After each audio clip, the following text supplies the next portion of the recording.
3년 전이었다. 신규 오픈한 식당에 처음 들어섰을 때 나는 순간적으로 발걸음을 멈추고 말았다. 눈앞에 펼쳐진 광경이 예상과는 전혀 달랐기 때문이다. 식당 주인 아줌마의 모습이 너무도 세련되고 아름다워서 나는 본능적으로 눈을 크게 뜨고 그녀를 바라보았다. 식당 아줌마가 왜 이렇게 예쁜 거야? 무심결에 혼잣말이 새어나왔다. 반쯤 넋을 놓고 그녀를 바라보다가 나도 모르게 침을 흘릴 뻔했다. 초코브라운으로 염색한 머리칼 끝에는 우아한 웨이브가 흐르고 있었고 그녀는 밝고 화사한 노란색 셔츠에 짧아 보이는 스커트를 입고 있었다. 그 위로 두른 앞치마마저 스타일리시하게 보일 정도로 그녀의 분위기는 남달랐다. 단순한 식당 주인의 모습이라기보다는 마치 감각적인 패션을 지닌 누군가를 마주한 듯한 느낌이었다. 그녀가 만든 떡볶이 또한 일품이었다. 쫀득한 떡과 달콤하면서도 매콤한 국물에 좋아하는 단번에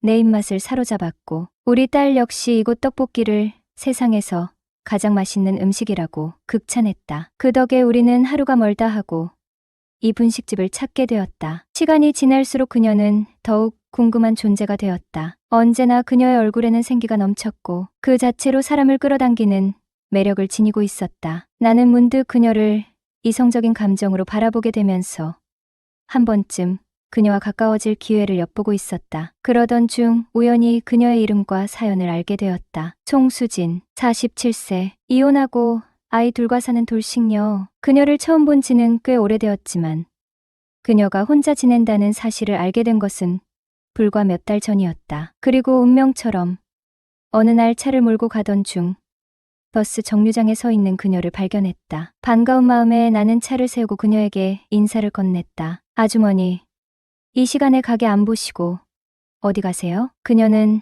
나를 보고 놀란 듯 미소 지었다. 어머, 은옥 아빠. 오늘은 휴일이라 친구들 만나러 가려고요. 아, 그러세요? 어디까지 가시는데요? 명동 쪽이요. 저도 그쪽인데 가는 길에 태워다 드릴게요. 아니에요. 괜찮아요. 아주머니가 저한테 이러시면 섭섭한데요. 괜히 패 끼칠까봐 그러죠. 하루 이틀 본 사이도 아닌데 너무 내외하시는 것 같아 더 어색해요. 그녀는 망설이다가 못 이기는 척 조수석에 올라탔다. 사실 내 목적지는 명동과 정반대 방향이었지만 그녀와 조금이라도 함께 시간을 보내고 싶어 차를 몰았다. 날씨가 무척 덥네요. 그러게요. 조금만 움직여도 땀이 나요. 나는 길가에 차를 세우고 편의점에서 시원한 음료수를 사 그녀에게 건넸다. 아니, 태워다 주시는 것도 고마운데 음료수까지 사주시면 제가 너무 미안해지잖아요. 그럼 미안한 만큼 나중에 갚으시면 되죠. 뭘로 갚아야 할까요? 데이트 한번 해주세요. 그녀는 웃으며 고개를 저었다. 데이트라니. 은옥 아빠랑 나랑 나이 차이가 얼만데요. 아주머니는 여전히 젊어 보이세요. 농담이라도 고마워요. 하지만 청춘은 이미 지나가 버렸어요. 그런 말씀 마세요. 요즘 아주머니 또래분들이 얼마나 활발하게 생활하는데요. 그건 전문직 여성들 이야기죠. 난 그냥 평범한 아줌마예요. 늙긴요? 밖에 나가시면 총각들이 프로포즈 하겠어요. 그녀는 웃으며 장난스럽게 물었다. 혹시 은옥 아빠 눈에 내가 여자로 보여요? 그럼요. 얼마나 포근하고 매력적인데요. 호, 장난도 참. 은옥 아빠는 젊은 아가씨들이 더 좋지 않아요? 젊은 아가씨들은 여자로 안 보여요. 오히려 연륜이 있는 여성이 좋아요. 그녀는 놀란 듯 나를 바라보았다. 별난 취향이네요. 젊은 아가씨들과 연애해보고 싶지 않아요? 요즘 누가 애딸린 호라비를 좋아하겠어요. 신문에서 보니까 기혼 남성들도 애인이 있는 경우가 많다던데. 전 그런데 관심 없어요. 오히려 요즘은 미시족들이 더 인기라던데요. 아주머니도 혹시? 그녀는 피식 웃었다. 난 아니에요. 하지만 주변에 그런 사람들 꽤 있죠. 아주머니 외로우세요? 그런 이야기 하시는 거 보니까. 왜요? 외롭다면 은옥 아빠가 애인이라도 소개시켜 줄 건가요? 하하. 원하시면 젊은 남자 하나 소개해 드릴까요? 호호. 장난도. 그런데 요즘은 사는 게 조금 재미없긴 하네요. 그럼 아주머니한테 젊은 남자를 애인으로 소개해 드릴까요? 젊은 남자가 좋긴 하지만 현실적으로 어려운 일이죠. 그럼 우리 서로 소개해 주는 건 어때요? 저는 아주머니께 친구를, 아주머니는 저한테 젊은 여성분을. 그녀는 장난스럽게 웃으며 말했다. 재밌긴 하겠지만 다른 사람들이 알면 미쳤다고 하겠어요. 하하. 그럼 아주머니, 제가 아주머니 애인해 드릴까요? 어머, 은옥 아빠처럼 젊고 멋진 남자가 애인이면 좋긴 하지만 부담스럽죠. 부담 가질 필요 없어요. 심심할 때 서로 불러서 이야기하는 친구 같은 애인이면 되잖아요. 정말 그럴까요? 호호, 은옥 아빠랑 이렇게 농담하니 시간 가는 줄 모르겠네요. 어느새 명동에 도착했다. 그녀는 내리면서 장난스럽게 말했다. 그럼 우리 서방님, 앞으로 심심할 때 연락하세요. 네. 아주머니도요. 안녕하세요. 아내와 20대 후반에 결혼해서 몇 년 동안 알콩달콩 잘 살다가 갑작스레 사별한 지도 6년째.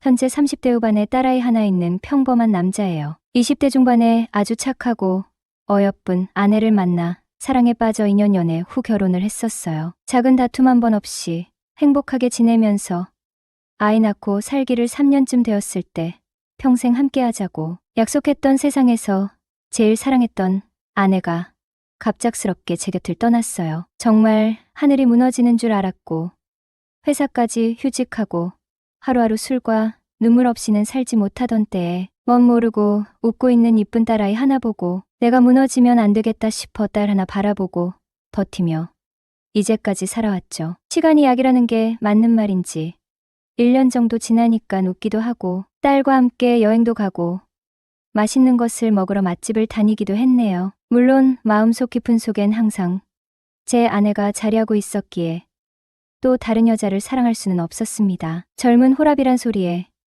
몇몇 여성분들이 호감을 표시한 분들이 있었지만 다 거절하고 말았죠. 슬픔은 멈췄으나 아내에 대한 사랑은 멈추질 않았기에 지금 생각해보면 새로운 여자는 많은 시간이 필요했었던 것 같아요. 그렇게 사별 4년이 지날 때쯤 분식집 아주머니를 알게 되었어요. 첫눈에 반했죠. 왜냐하면 죽은 아내와 풍기는 이미지가 너무 비슷했거든요. 더 소름이었던 건 음식 솜씨였어요. 아내랑 연애할 때 자주 가던 대구의 달고 떡볶이 맛이랑 너무 똑같은 거예요. 그런데 그 떡볶이가 살짝 매콤하고 달달한 떡볶이를 우리 딸내미가 또 엄청 좋아하는 겁니다. 자기 엄마처럼 말이죠.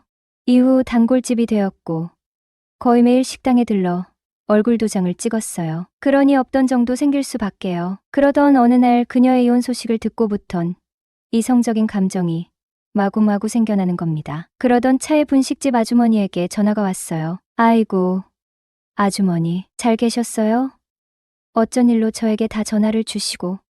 호, 은옥 아빠, 나 내일 등산 가는데 저번에 은옥 아빠가 내 애인이라며? 그래서 써먹으려고. 호, 하, 그걸 기억하고 계세요? 그럼 가야죠. 내일이 일요일이라 저도 딱히 할 일은 없었거든요. 호호, 그럼 같이 가는 거야? 네. 산 타면 건강에도 좋잖아요. 그럼 어디로 가면 될까요? 내일 9시쯤 우리 집 근처로 올래요? 네, 그러죠. 그럼 내일 뵙죠. 아주머니 댁으로 차를 몰고 가니 이미 등산할 준비를 다 해놓고 계셨는데 늦은 여름이라 그런지 아주 가벼운 등산 차림이었다. 얇은 바지에 간편한 상의였는데 예상보다 훨씬 날씬하고 볼륨이 있어 보인다. 산 밑에 주차를 하고 조금 오르니 날씨가 더워오는지 무지 더워 다 올라가지도 못하고 중도에서 멈춰 점심을 먹고 내려오기로 했다. 다행히 식사를 하는 곳에 개울이 있어 땀을 씻어 내기에는 좋았다. 호호호, 젊은 애인하고 등산 오니 친구들하고 오는 것보다 훨씬 좋네. 다음에도 친구 버리고 애인하고 올까 보다. 저야 좋죠. 근데 은옥 아빠하고 오니 다른 사람들 눈빛이 내가 젊은 애인 꿰차 다니는 줄 아는 것 같잖아. 호호. 지금은 제가 아주머니 애인인 거 모르셨어요? 하하. 호, 그렇긴 하네.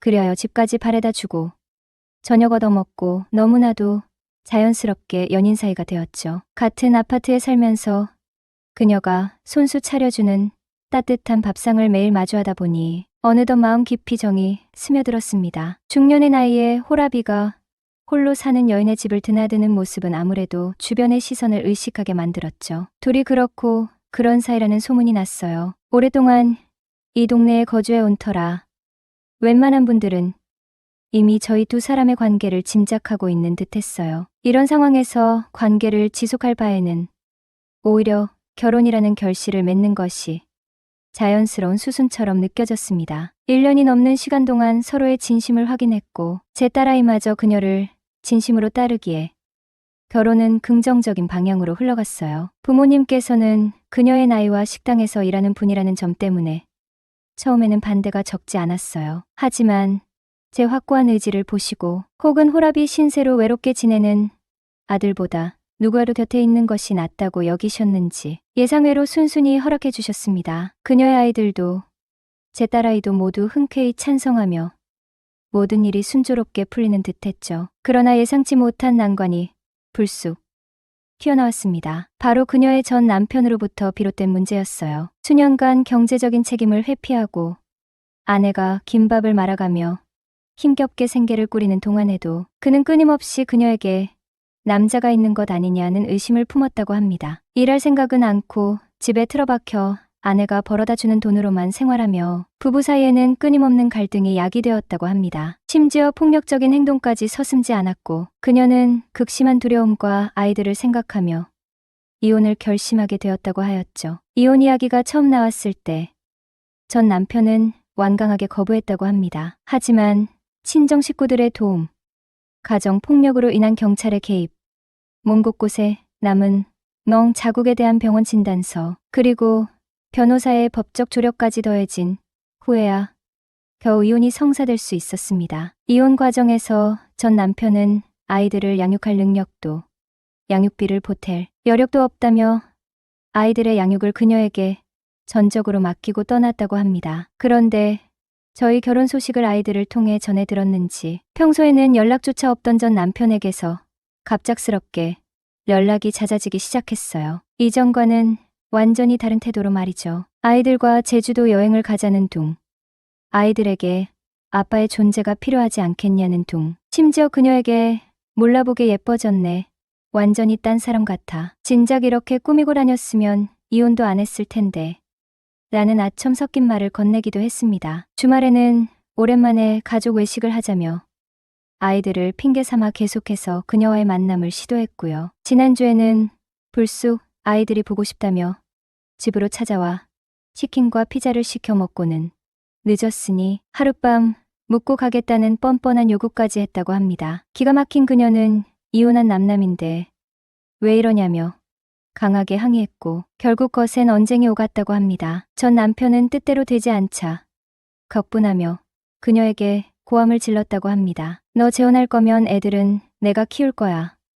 더욱 황당한 것은 지금이라도 아빠 노릇, 남편 노릇 제대로 할 테니 다시 합치는 게 어떻겠냐. 아이들을 생각해서라도 라고 뻔뻔하게 제안했다는 것입니다. 기가 찰 노릇인 그녀가 지금 와서 무슨 말도 안 되는 소리냐고 일축하자 전 남편은 알겠다며 아이들을 데려가겠다고 으름장을 놓고 가버렸다고 합니다. 결국 그녀의 전 남편 때문에 결혼까지 순탄치 않을 것 같다는 불안감이 엄습해옵니다. 이제 와서 아이들을 빌미로 그녀를 흔들고 아이들의 양육권을 운운하는 전 남편의 속셈은 뻔해 보입니다. 저와 그녀의 행복을 방해하려는 심산일까요? 아니면 정말 뒤늦게 후회라도 하는 걸까요? 어떻게든 이 문제를 해결하고 그녀와 행복한 가정을 꾸리고 싶지만 앞으로 닥쳐올 파란을 생각하니 마음이 무겁기만 하였죠.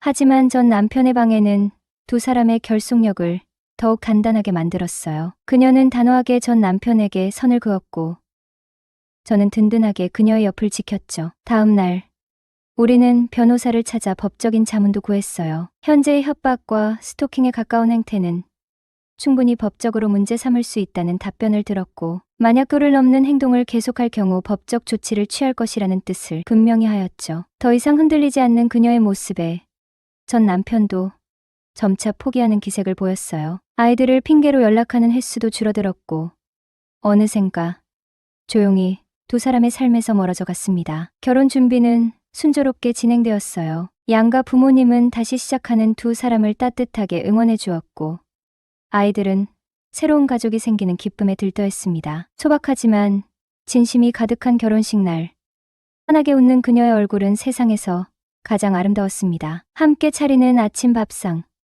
아이들의 웃음소리가 끊이지 않는 저녁 식탁, 주말이면 함께 떠나는 여행, 소소하지만 따뜻한 행복이 매일 두 사람의 가슴을 채워주었습니다. 힘든 시간을 겪었지만 결국 사랑과 믿음으로 모든 어려움을 이겨내고 진정한 행복을 찾아낸 당신과 그녀. 이제 두 사람은 새로운 시작을 앞두고 더욱 단단하고 행복한 가정을 만들어갈 것을 의심치 않았습니다. 사람들은 과거에서 배우지만 과거 속에 살지는 않는 내 삶을 돌이켜 생각해보면 요즘만큼 콧노래가 절로 나오는 때가 있었나 싶다. 이렇게 기분이 좋은 일을 남들에게 자랑하기는 민망해서 인터넷에 글을 올려본다.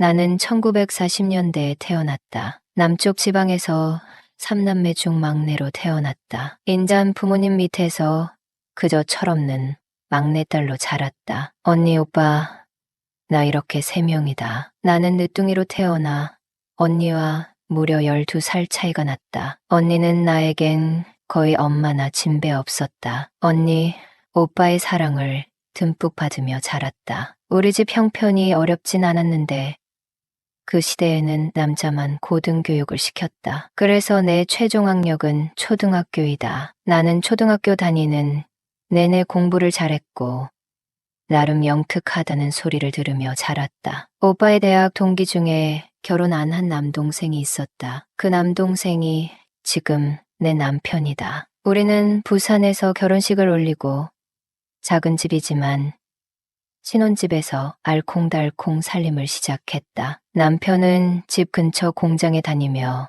성실하게 일했다. 남편은 위로 형이 한 분 계신다. 남편은 성품이 무척 온화하고 순진한 사람이었다. 돌이켜 생각해보면 그 시대 사람 같지 않은 사람이었다. 가족을 위해 열심히 일했고 새로 태어난 아들에게는 더 끔찍했다. 명절이 되어 아들을 데리고 시어머니께 찾아갔다. 시어머니는 참 악착 같은 분이었다. 젊은 시절 형제를 남겨두고 남편이 일찍 돌아가셔서 여자 힘으로 농사일과 동네 사람들에게 돈을 빌려주고 매일매일 받아왔다. 하루는 아이를 낳고 빨래를 하는데 비누를 숨겨서 어머님, 비누 좀 주세요. 라고 하면 못마땅한 표정으로 비누를 주시곤 했다. 그렇게 인색했지만 아들 교육은 참 잘 시켰다. 아주버님은 공무원으로 은퇴했다. 나의 시아버지는 남편이 초등학생일 때 돌아가셨다고 들었다. 아들 셋을 혼자 키우다 보니 강하고 억척스러워지는 것은 당연한 결과다. 시어머니 앞으로 된 땅이 꽤 많이 있는데 직접 내려와서 농사 짓지 않으면 나라의 땅을 뺏길 거라는 이유로 남편에게 내려와서 농사 지을 것을 권유했다. 남편은 얼마 동안 생각해 본다고 하더니 큰 결정을 내렸다. 삼형제 중에 농사 지을 사람이 자기밖에 없다는 것이었다. 대도시에서 공장을 다니고 있던 남편은 고향으로 내려가야겠다고 설득했다. 나도 시골에서 자랐지만 농사일은 잘 알지 못한다. 시어머니는 소작을 주던 농사일을 남편이 하기 시작했다. 직장에서도 소처럼 일하던 사람이었는데 농사일을 시작하더니 신이 나서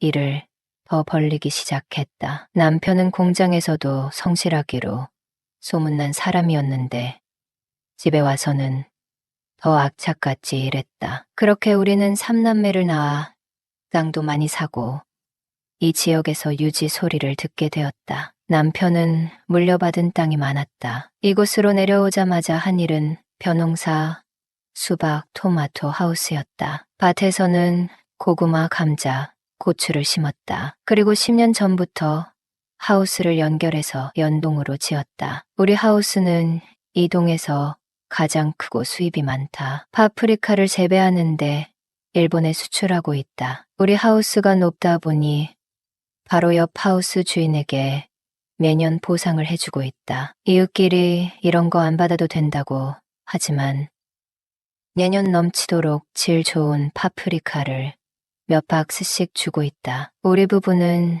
정말 부지런히 일해서 큰 돈을 벌었고 동네에서 가장 크고 좋은 집을 짓게 되었다. 이웃 주민들은 우리를 부러워하기도 하고 시샘하기도 했다. 우리만큼 시설을 투자할 여력이 없는 곳에서는 그저 그림의 떡일 뿐이었다. 나는 그동안 아이들을 돌보기에도 턱없이 시간이 부족했지만 남편이 일을 너무 많이 벌리는 바람에 내가 돕지 않으면 안 되었다. 특히 둘째인 딸은 하교하고 집에 와서 아궁이에 밥을 하기 시작했다. 남편과 일을 마치고 허기진 배를 웅크리고 집에 올 때 멀리서 우리 집 굴뚝에서 연기가 나고 집 안에 들어오면 밥 냄새가 나니 얼마나 마음이 든든했는지 모른다. 우리는 성실한 소처럼 일해서 세 남매를 교육시켰다. 큰아들이 중학교에 들어갈 때부터 하숙을 시켰다. 어린아이들을 떼놓는 것이 너무 마음이 아팠지만 집에서 중학교까지 통학하기에 거리가 너무 멀었기 때문에 하숙은 선택이 아니라 필수였다. 감사하게도 우리 아이들은 공부를 잘했다. 덕분에 큰아들은 외국계 대기업에 다니고 있다. 딸은 이 지역 신동이었다. 대학 때 교환학생으로 외국으로 유학 가서 만난 남자와 결혼했다. 나는 사위 자랑을 하려고 이 글을 쓰고 있다. 사위의 부모는 이 지역에서 사업을 하고 있는데 개인 명의로 산도 있고 주택 건물이 있다. 임대업도 크게 하고 있다. 하나뿐인 사위는 딸과 어학원을 하고 있는데 성격이 정말 명랑하다. 성격만 좋은가? 바쁜 와중에 우리 집 일을 너무 잘 도와준다. 장인어른을 위해 마당에 전기선을 연결해주고 농사일이 바쁠 때 아들들이 내려오지 못할 때면 사위가 한 걸음에 달려와 손을 보탠다. 모짜리 모종 심기, 트랙터에 면세유도 넣어온다. 그뿐인가? 집에 고장난 것들을 유심히 보고 있다가 다음에 우리 집에 올 때 재료를 사와서 다 고쳐주고 간다. 사위가 왔다 가면 우리 집은 새 집처럼 빛이 난다. 한 번은 옥상 창고를 청소해주고 발목을 접질렀다. 너무 미안한 마음에 스팀 타올을 만들어 찜질해주기도 했다. 내 아들이다 생각하고 챙겨주고 싶었다. 우리 둘의 관계가 시작된 계기를 고백해보겠다. 그날은 남편은 동네 할아버지 팔순 여행에 따라가고 나 혼자 집에 있을 때였다. 마침 그날은 내 생일이기도 했다. 띠리링 누구지? 농한기라. 집에서 낮잠을 자고 있었는데 장모님 오늘 학부모님이 소고기 선물 세트를 선물 받았어요. 지금 가져갈 테니 같이 먹어요. 조금만 기다리세요 라며 전화를 하는 게 아닌가. 나는 서둘러 일어나 머리를 만졌다. 그리고 상추를 씻었다. 마당에서 바비큐 할 수 있도록 준비했다. 사위와 직화구이를 해먹을 생각에 신이 났다. 나는 이상하게도 돼지고기, 오리고기는 못 먹는다. 그런데 소고기는 소화가 잘 된다. 소고기를 마음껏 먹고 싶지만 비용이 비싸니 자주 사 먹지 못하고 있다. 돈은 많지만 워낙 절약하는 게 몸에 배서 그런 것 같다. 여러분은 써리모의 영상을 재미있게 듣고 계십니다. 내 자랑 같지만 나는 음식을 정말 잘한다. 아들, 딸, 며느리 사위할 것 없이 내가 만든 음식은 그 자리에서 동의난다. 그뿐인가 조금이라도 싸달라고 한다. 시골 할머니가 주는 음식 버리는 며느리도 있다는데 우리 집 며느리들은 그렇지 않다. 맛있다고 다 먹고 나한테 만드는 법을 배워서 간다. 사랑스러운 사위가 온다 하니 냉장고를 뒤져 먹을 것들을 좀 내놨다. 사위는 꾸벅 인사를 하더니 언제나 그렇듯 우리 예쁜 장모님 그동안 어떻게 지내셨어요? 하며 안아줬다. 사위는 잠깐만 기다리라고 하면서 잠시 차에 갔다 온다고 했다. 잠시 뒤 꽃다발을 내게 안겨줬다. 장모님, 생신 축하드려요.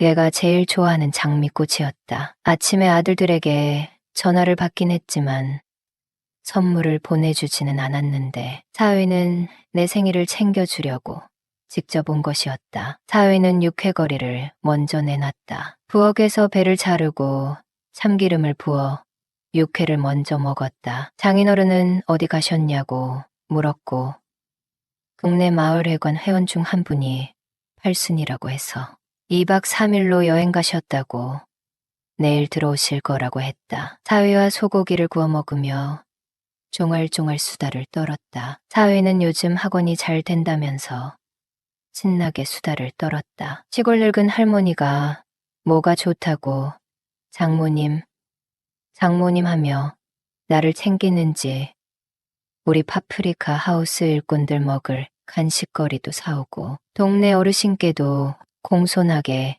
인사를 잘하는 사위다. 우리 아들들은 서울에 살기 때문에 잘 못 보는데 내 곁에 살면서 아들보다 더 많이 보는 하나뿐인 사위가 예뻐 죽겠다. 사위에게 고생이 많다며 내가 담근 포도주를 따라줬다. 사위는 운전해야 한다며 거절했지만 장모가 주는 술이니 한 잔만 마시라고 권했다. 사위는 기분 좋게 마시기 시작하더니 포도주 한 병을 다 비웠다. 그리고 뭔가 생각하는 듯한 표정을 짓더니 민망하지만 고민이 있는데 솔직하게 털어놓겠다고 했다. 얘기해보라고 했더니 학원 운영과 애들 문제로 아내가 너무 예민해져 있다고 했다. 이런 말 하기 너무 부끄럽지만 방은 같이 쓰는데 남처럼 산 지 몇 년 되었다는 것이다. 아내의 손을 잡아도 가족끼리 이러는 거 아니라고 버럭 화를 낸다고 했다. 그렇게 산 지 너무 오래돼서 요즘 너무 힘들다고 하는 것이었다. 이 계집애가 호강에 겨워 요강에 똥을 싸고 있나 보다. 돈 잘 벌지, 건강하지, 성실하지, 친정에 잘하지, 성격 좋지. 어딜 지나가도 니남 소리 듣는 남편을 외면하다니 사위에게 괜히 미안해졌다. 사위는 한 잔만 마신다던 포도주를 홀짝홀짝 마시기 시작했다. 그러면서 자긴 아직 젊은데 너무 외롭다고 했다. 사위는 평생 여자라고는 내 딸 하나뿐이고 다른 여자는 사귀어 본 적도 없다고 했다. 그런 사위가 무척 안쓰러워 보여 잠시 자고 술 깨고 가라고 이부자리를 펴줬다. 사위는 술에 취해 뭐라고 웅얼거리며 잠자리에 들었다. 1시간이나 지났을까?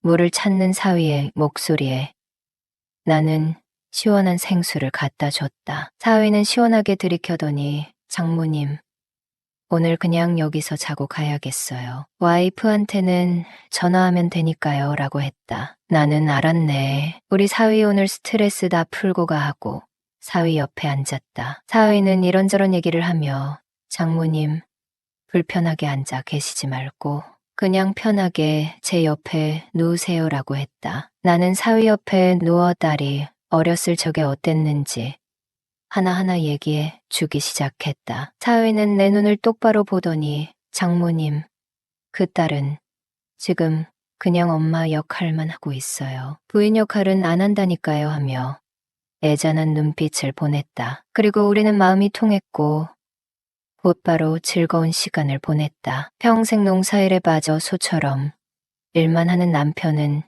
집에 오자마자 밥 먹고 씻지도 않는 건 기본이고 침대에 머리만 닿으면 누워 자는 게 일상인 사람인지라 나도 말은 안 했지만 무늬만 부부로 살아온 지 오래됐다. 사실 남편이 있지만 아내로서 사랑을 받고 산 지 오래되다 보니 포기하고 살고 있다. 하지만 70대 할머니가 뭘 할 수 있겠는가.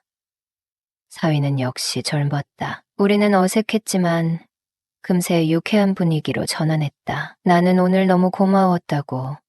우리 집은 언제나 열려 있으니 놀러 오라고 했다. 사위는 장모님처럼 날씬한 할머니는 없을 거라며 나를 안아줬다. 그 후로 사위는 종종 전화를 해서 장인어른이 어디 안 가시는지, 뭐 하시는지 꼬치꼬치 캐물었다. 남편이 바쁜 날은 우리 집에 들어와 바람 쐬러 나가자며 드라이브 하기도 했다. 사위는 나를 정말 잘 챙겨준다. 젊은 여자만큼은 안 돼도 나도 여자라는 것을 느끼게 해. 준사위에게 더 예쁜 모습을 보여주고 싶어서 매일 피부 관리를 하고 있다. 사위는 학원에서 대학 합격률이 높아 수강생이 늘었다며 최근에 거실에 대형 벽걸이 TV를 설치해 주기도 했다. 이렇게 예쁜 사위가 어디 있을까? 힘이 닿는 한 사위에게 예쁜 여자가 되고 싶다. 오늘의 사연 시작합니다. 저는 33살 여자입니다.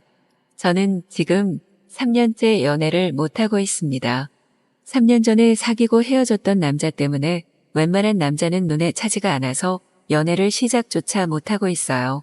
드라마 속 주인공처럼 그렇게 연애했던 제 사연을 들어보시겠어요? 제가 29살이 되던 해 여름이었습니다. 친한 친구들이 클럽에 놀러 가자고 하도 졸라서 어쩔 수 없이 따라갔어요. 전 원래 시끄러운 곳도 안 좋아하고 술 마시는 것도 즐기지 않는 편이라 클럽이나 헌팅 술집 이런 데는 잘 안 가거든요.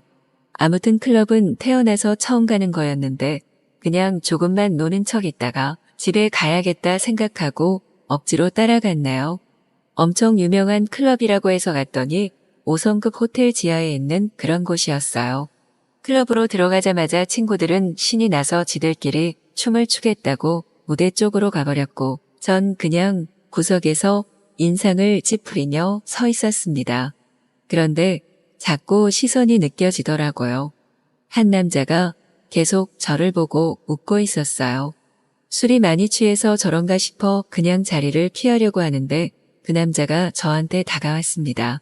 그러고는 제게 말을 걸더라고요.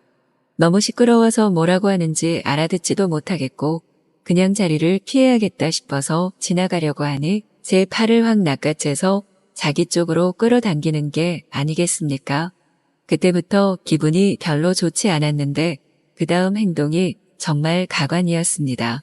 제 귀에 귓속말로 너무 마음에 드니까 같이 나가서 자기 호텔방으로 같이 가자고 하는 겁니다.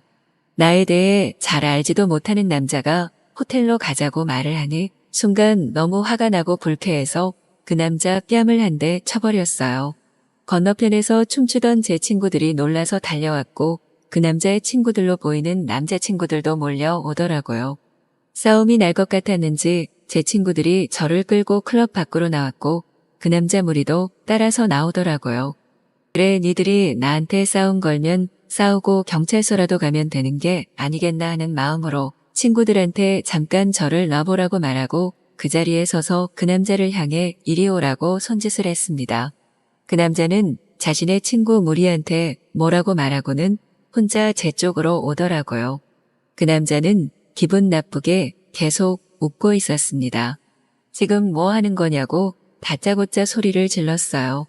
그리고는 내가 처음 본 남자랑 호텔방에나 올라갈 것 같은 여자로 보이냐며 어디서 배워먹은 행동이냐고 엄청 화를 냈습니다. 그 남자는 순간 멈칫하더니 저한테 죄송하다고 하더라고요. 그러면서 너무 불쾌하셨다면 죄송하다고 정중하게 사과를 하는 게 아니겠습니까? 사과를 하니 받아주는 게 맞는 것 같아. 저도 오해해서 때린 건 죄송하다고 말을 하고 재밌게 노시라고 말하고 돌아서려고 하니 그 남자가 제 친구들과 저의 즐거운 시간을 뺏은 것 같아서 사과하는 의미로 술을 대접하고 싶다고 말하더라고요. 언제 가까이 왔는지 제 친구들이 끼어들면서 감사하게 합석하겠다고 하면서 저를 붙잡더라고요. 그렇게 그 남자의 친구들과 제 친구들까지 그 호텔 맨 꼭대기층에 있는 스카이 라운지에 올라가서 술을 마시게 되었습니다. 꽤 비싸 보이는 곳이었는데 그 남자는 자주 와본 듯 들어가자마자 익숙하게 주문을 하고 여러 명이 들어갈 수 있는 룸으로 저희를 데리고 갔어요. 자리를 잡고 앉으니 그쪽도 4명 저희도 4명 머릿수가 맞더라고요. 제 친구들은 클럽에서 노는 것보다 이렇게 노는 게 훨씬 좋은 것 같다고 신나서 난리가 났어요. 지들끼리 술 마시고 안주 먹고 잘 놀고 있었고 그 남자는 제 옆으로 오더니 연신 미안하다고 사과를 했어요. 이제 정말 괜찮다고 말했더니 솔직히 제가 너무 자기 이상형이었다고 하더라고요. 그런데 클럽이라는 특성상 다가가는 방법이 좀 경솔했던 것 같다고 사과하면서 오늘은 이렇게 놀고 나중에 따로 시간을 좀 내주시면 안 되겠냐고 했어요. 은근히 저도 그 남자에게 마음이 끌리는 것 같아서 제 번호를 알려주었습니다. 그렇게 그날은 잘 놀고 헤어졌고 그 다음날 바로 연락이 왔더라고요. 같이 저녁을 함께 드시는 거 괜찮겠냐고 하길래 좋다고 하고 만나기로 했습니다. 역시나 좋은 식당을 예약해 뒀더라고요.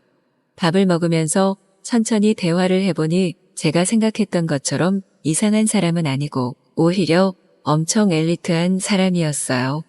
우리나라 최고의 대학을 나와서 이름만 들으면 아는 중소기업의 임원이라고 하더라고요. 제 또래로 갔는데 어떻게 임원이 되었냐고 물었더니 아버지가 사장님이라고 하더라고요. 지금까지 이렇게 부자 남자는 만나본 적이 없어서 속으로 깜짝 놀랐지만 겉으로는 아무렇지 않은 척했습니다. 밥을 다 먹고 저를 집에 데려다 준 그는 저희 집 앞에서 저에 대해 조금 더 알고 싶으니 자기와 좀 만나보는 게 어떻겠냐고 물어보았고 저도 뭐에 홀린 듯 알았다고 대답해버렸어요. 그렇게 저는 그와 연애를 시작했습니다. 그와의 연애는 매일매일이 공주놀이 같았어요.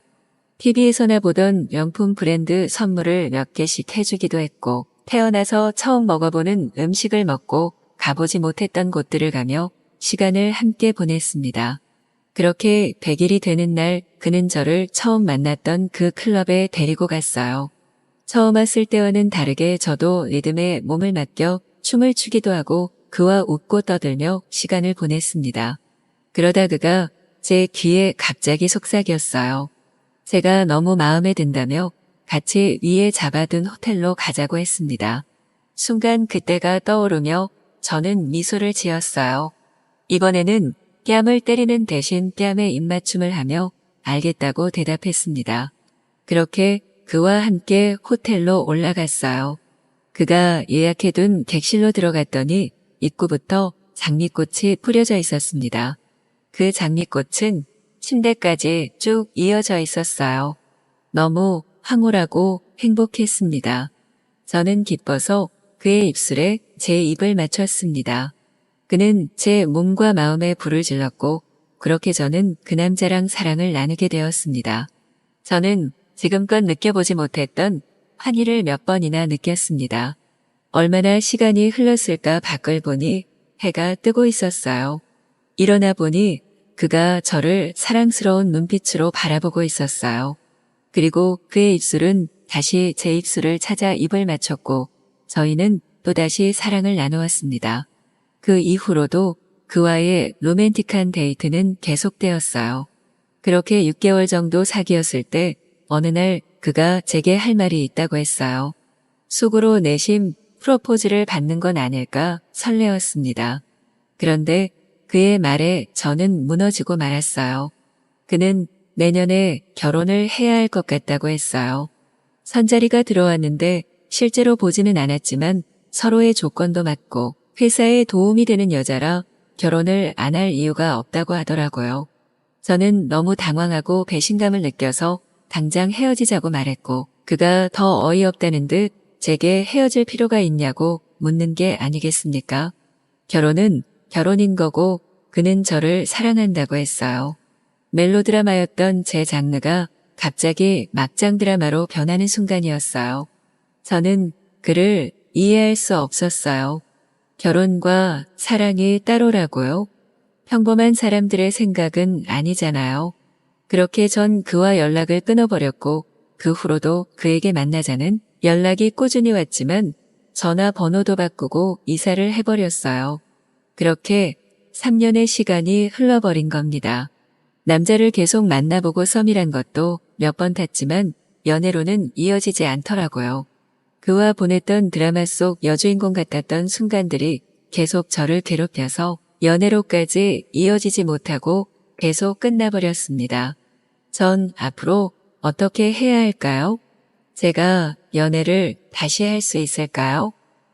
내가 일하는 회사는 주로 외부 활동이 많고 사무실에서 일을 하는 시간이 상대적으로 적은 곳이었다. 대개 오전부터 외부 미팅이나 현장 업무가 많아 점심시간에는 동료들이 각자의 일정에 맞춰 나가곤 했다. 덕분에 나는 늘 혼자서 점심을 해결해야 했다. 사실 처음엔 혼자서 식사를 하는 게 그리 나쁘지 않았지만 시간이 지나면서 매일매일 비슷한 메뉴에 질리기 시작했다. 자주 가던 백반집이나 분식집도 몇 번 반복하다 보니 점점 그 음식들도 물렸고 무엇보다 매번 같은 곳에서 사 먹는 게 단조롭게 느껴졌다. 그날도 예외 없이 점심시간이 다가오자 뭐 먹을지 고민이 되었다. 그렇게 회사 건물 앞에 새로 생긴 분식집이 떠올랐다. 몇 주 전부터 봤던 가게였지만 바쁜 일정 속에서 한 번도 가볼 생각을 못했다. 가게 외관은 작고 아담해 보였지만 뭔가 따뜻한 분위기가 느껴져 괜히 호기심이 생겼다. 그동안 매일 반복되는 외부 식사에 지쳐있던 나로서는 오늘은 여기 가볼까라는 생각이 들어 가게로 향했다. 식당에 발을 들이니 한 남자와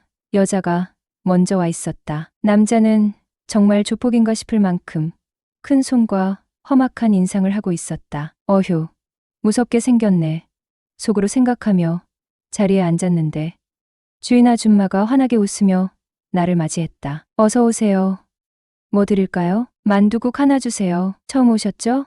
드셔보시고 입맛에 맞으시면 자주 오세요. 네, 감사합니다. 그 순간 내 시선은 주인 여자에게로 갔다. 40대 중후반쯤 되어 보이는 그녀는 화사한 얼굴에 묘한 매력을 풍겼다. 짧은 핫팬츠에 맨발로 털 슬리퍼를 신은 모습까지 어딘가 도발적이면서도 자연스러웠다. 그저 음식을 기다리며 식사를 하러 왔을 뿐인데 시선은 자꾸만 그녀를 따라다녔다. 음식이 나왔지만 맛은 뒷전이었다. 주인 여자는 나를 힐끔 보더니 피식 웃었다. 그 미소는 마치 의식적으로 내 시선을 즐기는 것 같았다. 키는 163cm 정도?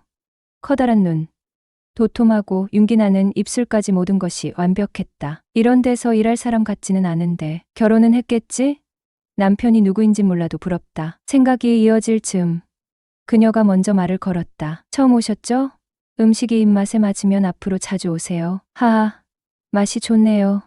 제 입맛에 딱 좋아요. 근데 밤에도 장사하시나요? 저희는 9시에 문 닫아요. 아쉽네요. 저희가 근처에서 회식을 자주 하거든요. 저기 옆에 백반집에서 자주 회식하는데 거긴 삼겹살도 구워주고 해요. 나도 단체 손님 받으면 좋긴 한데. 그러니깐요. 근데 회식하면 보통 12시가 넘어야 끝나거든요. 외상만 많이 올려준다면야 새벽까지라도 열어야죠 뭐. 그럼 오케이 한 겁니다. 네, 좋아요. 언제든지 연락해요. 명함 드릴게. 조만간 연락드리죠. 그렇게 계산하고 나왔습니다. 번호를 저장하고 카카오톡 프로필 사진을 확인했는데 아기 사진 없고 남편 사진도 없었고 다만 바다에 눕는 의자에 앉아 다리만 찍은 사진을 프로필 사진으로 해놨는데 태닝을 했는지 까만 피부에 형광색 페디큐어가 눈에 띄더군요. 진짜 남자친구 없나? 어떻게 하지 머리를 굴리던 찰나 친한 직원들을 꼬셔서 가야겠다 라고 생각했습니다. 속으로 생각했죠. 오늘 당장 회식하자고 물어봐야겠다. 직원들이 복귀했고 한 명 한 명 잡고 물어봤습니다. 형 오늘 시간 돼? 형님 오늘 시간 돼요? 제가 살게요. 갑자기 왜? 라는 질문에 상황 설명을 했고 괜찮은 아줌마가 있다고 말했습니다. 그렇게 주인 여자한테 바로 전화를 걸었습니다. 갑자기 죄송한데 오늘 회식해도 되나요? 누구세요? 아, 오늘 점심 먹었던 사람인데 기억 못 하시나요? 키 크고 덩치 좀 있고. 오늘 죄송해요. 오늘은 조금 힘들겠네. 아, 알겠습니다. 저도 갑자기 죄송합니다. 죄송해요, 삼촌. 쉽게 되는 게 없네. 그럼 그렇지 하는 찰나 5분 지났나? 전화가 걸려 오는 겁니다. 삼촌, 오늘 손님 받아도 될 것 같아. 몇 시쯤 올 거야? 잘 됐네요. 7시쯤이요. 뭐 드시고 싶은 거 있어요? 아무거나 상관없어요. 비싼 걸로 주세요. 그래도 저 때문에 밤늦게까지 일하시는 건데 시장에서 참돔을 사온 게 있다고 참돔 조림을 해준다고 해서 알겠다고 했다. 형님들 진짜 저 좀 도와주세요. 오랜만에 연애 한번 하고 싶다고 했다. 그래 아오야, 형님들만 믿어라. 얼마나 새끈하길래 이리 안달이 났노. 삼촌 왔어. 참돔 조림이랑 마땅한 게 없어서 육회 사놨어. 참, 이거 상차림비요. 이거 받으시고 별도로 음식값 지불할게요. 옆집에서도 이렇게 해서요. 아, 안 이러셔도 되는데. 그럼 팁이라고 생각하고 받는다.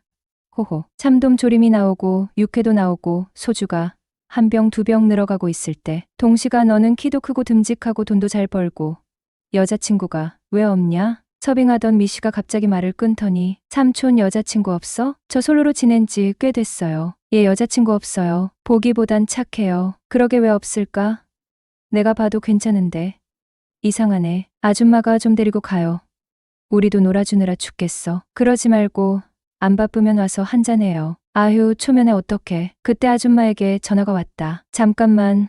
가게 문 닫았어. 나 오늘 늦어 그럼. 나 조금만 마실게요. 전화를 끊고 난 뒤 자연스럽게 내 옆에 앉았다. 자, 첫 잔은 소맥이지. 한 잔 받으세요. 아이 이러다 큰일 나는 거 아닌가 몰라. 한 잔 줘요. 그럼 내가 맛있게 말아드릴게. 그렇게 한 잔, 두 잔, 세 잔, 네 잔, 열 잔 다들 인사불성이 되었고 중간에 나는 필름이 잠깐 끊겼는데 상호간의 호칭은 누나 자기로 변해 있었다. 그리고 주인 여자가 팔짱을 끼고 있더라고요. 형님들은 다들 대리나 택시를 불렀고 야 먼저 간다. 오늘 꼭 성공해라 하고 순식간에 형님들이 사라졌고 주인 여자는 눈이 반쯤 풀려 있었습니다. 누나, 나 화장실에 좀 갔다 올게. 자기 같이 가. 보리를 보고 나왔더니 그녀가 배시시 웃으며 말했다. 자기 소리가 참 요란하네. 힘이 좋은가 봐. 나 담배 하나만 피고 갈게. 그래. 그럼 옆에서 같이 기다려 줄게 하며 내 옆으로 오더니 자연스럽게 팔짱을 꼈다. 자기, 담배 맛있게 핀다. 맛있게 펴. 담배 좀 끊어야 되는데 맛있어? 담배가 좋은지 나는 모르겠더라. 그냥 피는 거지 뭐. 안 피면 땡기고. 담배는 뭐 남자의 외로움을 달래주는 거란 말도 있잖아. 자기 진짜 외로운가 봐. 누나가 애인 해줄까? 나한테 그런 장난치지 마. 농담도 다 진짜로 믿는단 말야. 나 진짜로 물어보는 건데? 라면서 반쯤 풀린 눈으로 날 뚫어져라 쳐다본다. 자기, 근데 나한테 관심 있는 거 맞아? 당연하지. 오늘 가게에서 처음 봤을 때부터 반했는데. 그래서 일부러 회식도 잡은 거고. 그럼 나 어디가 맘에 들어? 모르겠어. 그냥 좋아. 이쁘고. 사실 나 미시충이야. 정말? 연상 좋아하는구나. 그럼 이해가 좀 되긴 하네. 자기, 나도 오늘부터 너 좋아할래. 다음 날 또 찾아갔다. 누나, 나 오늘은 혼술하러 왔는데 한가해 지면 같이 한잔해요. 손님도 없는 시간이라. 얘가 그렇게 말을 하자 그녀는 좋다고 하며 잔을 하나 더 가져왔다. 어디 내놓아도 빠지지 않을 50이라고는 믿기 어려운 미모. 이 작은 식당에서 김치찌개나 팔기에는 너무나 아까운 그런 여인. 주변 아저씨들이 어찌 한번 해볼까. 그 동네에선 제법 미모가 특별난 여인이었다. 삼촌 한 잔 더 해요. 오늘은 그냥은 집에 못 들어가겠네. 그러면서 다른 손님들이 못 들어오게 가게 문 잠궈버리는데 조금은 난처하기도 하고 좋은 기회라면 기회인데 아무튼 복잡한 심정으로 맥주를 따랐다. 삼촌은 결혼 안 해? 이미 늦었죠. 저도 이제 30 중반이 넘었는데요. 그리고 주변에 결혼한 사람들 보니 싹 하시네요. 결혼 생각이. 아까운 총각 하나 버렸네. 하긴 결혼도 사랑하는 사람이랑 해야지. 요것만 보고 했다가는 이혼하기 일쑤예요. 요즘은 세상 중 한 커플이 이혼한다던데. 많이 마신 듯한데도 좀처럼 취하지 않는 그녀였다. 게다가 귀가는 아예 안중에도 없는 듯 했고 술자리는 새벽까지 계속되었고 서로에게 한 가지씩 소원을 들어주기로 했다. 누님, 우리 앞으로 친해지자는 의미에서 서로 소원 하나씩 들어주면 어떨까요? 소원. 어떤 건데? 상대가 원하는 거 뭐든지요. 뭐든지면 나랑 같이 살자 그러면 같이 살아야 되는 거야? 아니, 그때그때 상황 봐서요. 지금처럼 둘 다 솔로고 혼자 지내면 잠시 살아볼 수도 있는 거죠. 호호. 암튼 재밌긴 하겠다. 그럼 전 오늘 바로 소원권 사용할게요. 지금 바로 한다고? 네? 들어보시고 상황 되면 들어주셔야 해요. 그래. 우선 말해봐. 오늘부터 우리 엔조이로 지내는 건 어때요? 부담 없이 만나보는 거죠. 그래.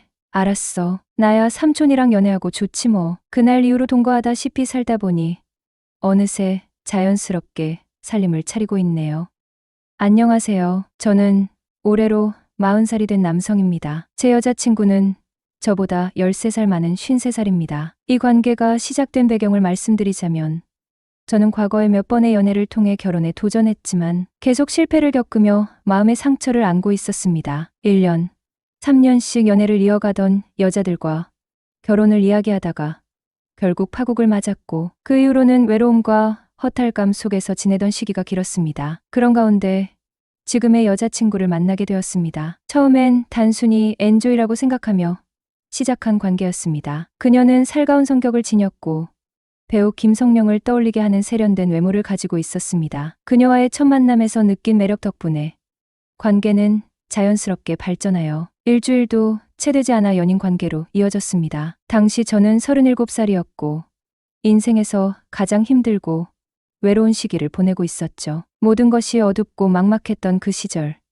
그녀의 존재는 한 줄기 빛과 같았습니다. 하지만 솔직히 말씀드리자면 처음부터 진지하게 결혼을 염두에 두고 그녀와 만나기 시작한 것은 아니었습니다. 그녀가 저보다 13살이나 많다는 점도 저 스스로에게 큰 걸림돌로 느껴졌습니다. 저의 인생 계획은 이미 어긋나 있었고 결혼 같은 것은 더 이상 바라지 않는다고 생각하던 시기였기에 가볍게 만날 수 있는 사람 정도로만 여겼던 것이 사실입니다. 그런데 그녀의 생각은 달랐던 것 같습니다. 그녀는 이미 50살이었던 당시부터 재혼을 진지하게 염두에 두고 저와 만남을 이어온 듯했습니다. 저희가 만난 지 1년쯤 되었을 때 그녀는 점점 더 결혼 이야기를 꺼내기 시작했습니다. 처음에는 부모님께 인사라도 드리자는 말로 시작되었지만 시간이 지나면서 그녀의 요구는 점점 더 구체적이고 강하게 변해갔습니다. 더 이상 이렇게 시간을 끄는 게 너무 힘들어. 결혼 언제 할 거야? 우리 각자 소원 하나씩 들어주기로 했잖아. 내 소원은 너랑 결혼하는 거야. 그녀의 말이 반복될수록 저는 점점 더 압박감을 느꼈습니다. 그래서 결국 솔직하게 제 속마음을 털어놓게 되었죠. 난 결혼 같은 거 생각해 본 적 없어. 자꾸 이런 이야기를 꺼내면 나 너무 힘들어. 이렇게 말했지만 그녀는 물러서지 않았습니다. 오히려 더욱 강하게 저를 몰아붙였습니다. 이제 와서 날 버릴 생각이야?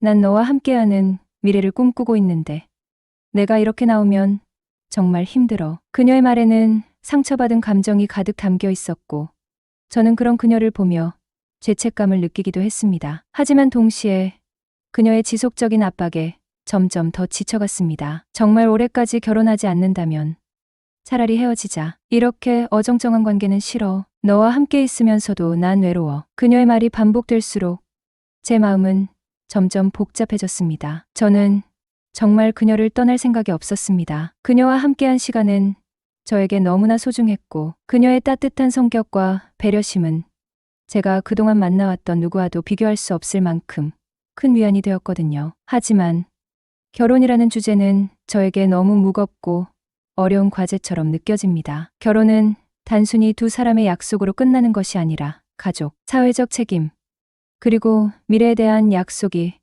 포함된 복합적인 결정입니다. 특히 그녀와 저의 나이 차이와 서로 다른 인생 경험이 저를 망설이게 하는 주요한 이유 중 하나였습니다. 그녀는 이미 두 아이를 둔 엄마로서 한 차례의 결혼과 이혼을 경험한 사람입니다. 제가 가장 두려운 것은 그녀의 닥달과 압박에 의해 결혼을 결정하게 되는 것입니다. 결혼은 두 사람이 진심으로 원하고 서로의 미래를 함께 그릴 준비가 되었을 때 이루어져야 한다고 믿습니다. 하지만 지금의 저에게 결혼은 그녀를 위한 희생처럼 느껴지고 있거든요. 이런 마음으로 결혼을 한다면 과연 우리는 행복할 수 있을까요? 그리고 그녀는 정말 원하는 결혼을 이룬 것이 될까요? 사랑과 결혼 사이의 균형을 어떻게 찾아야 할까요? 그녀와의 관계를 이어가야 한다면 어떤 방식으로 서로의 기대치를 조율해야 할까요? 그리고 만약 그녀와 헤어진다면 저는 과연 올바른 선택을 한 것이 될까요? 여러분의 현실적이고 진솔한 조언을 기다립니다. 사랑은 서로를 바라보는 것이 아니라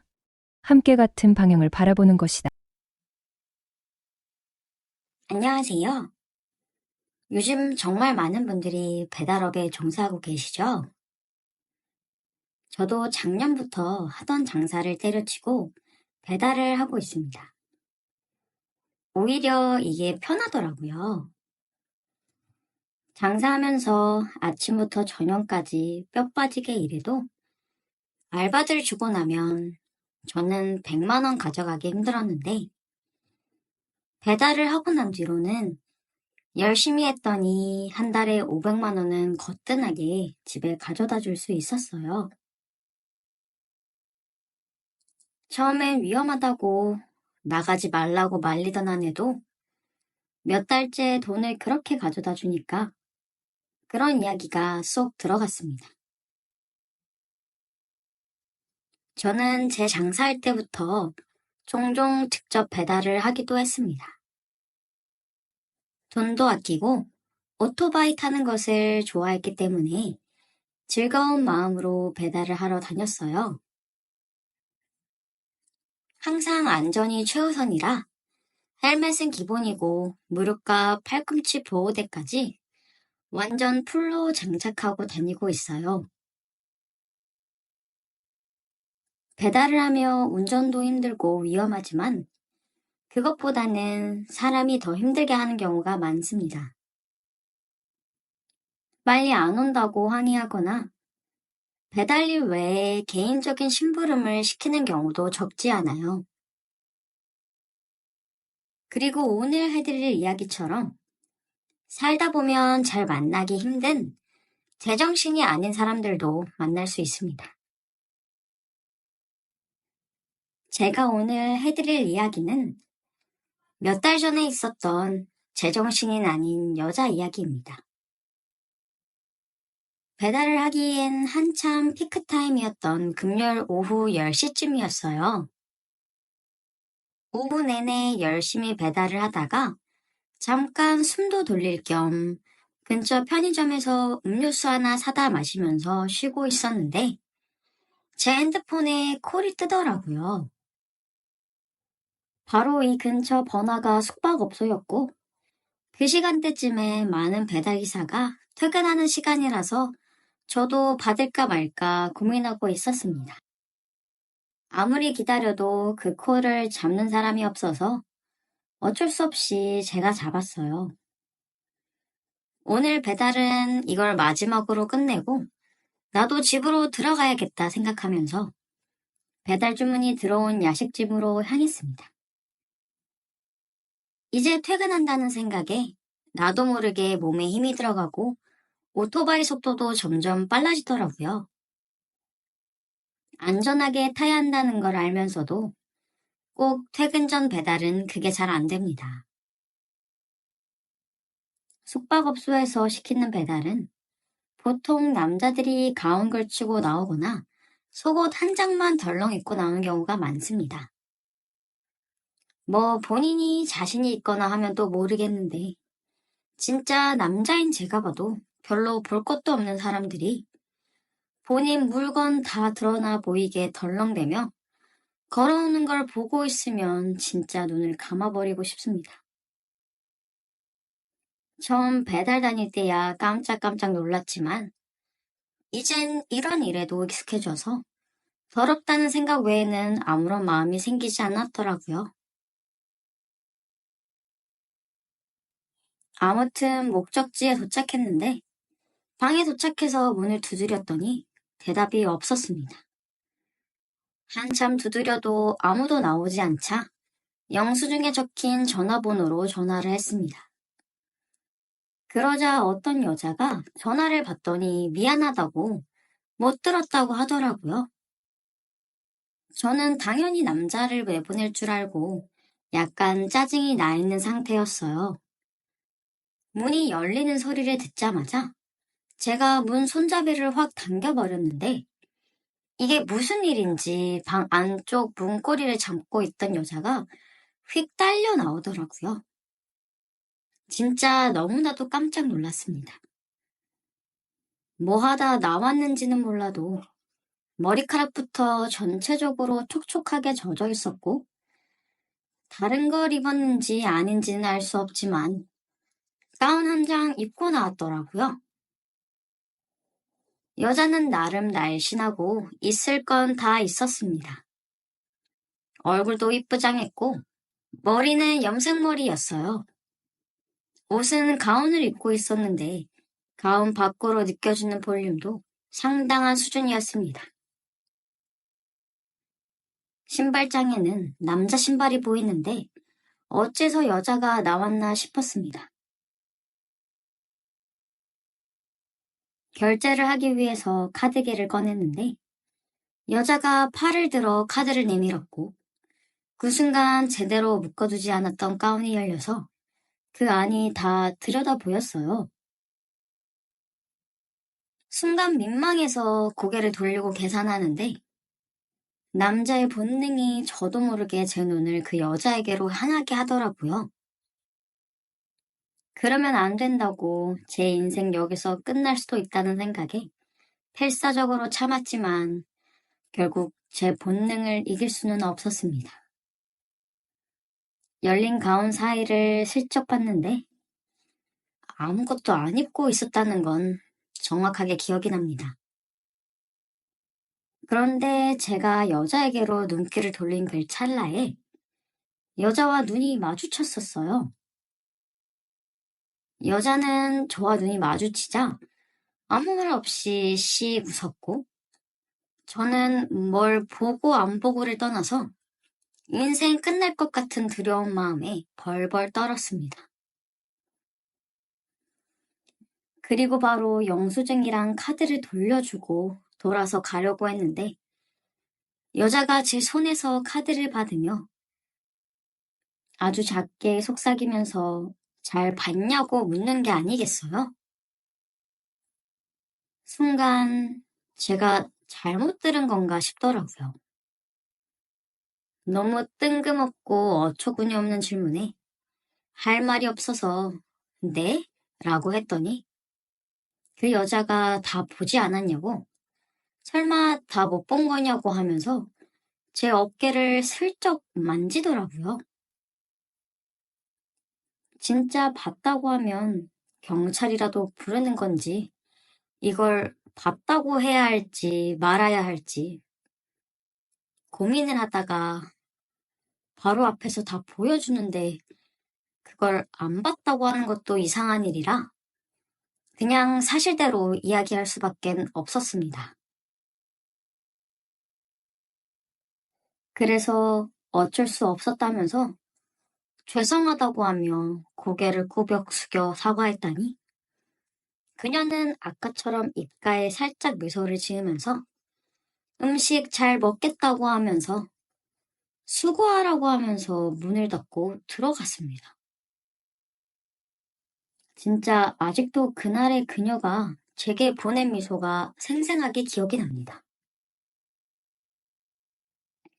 계단을 걸어 내려오는데 등줄기에서 식은땀이 뻘뻘 흘렸고 요즘 같은 시대에 그 아가씨가 신고라도 했다가는 제 인생이 거기서 끝나는 거 아닙니까?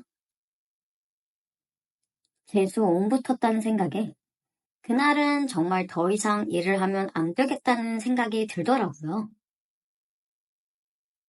젊은 시절부터 지금까지 배달 일을 오래 하긴 했지만 이런 또라이 같고 대범한 여자는 제 인생에 처음 만나봤습니다.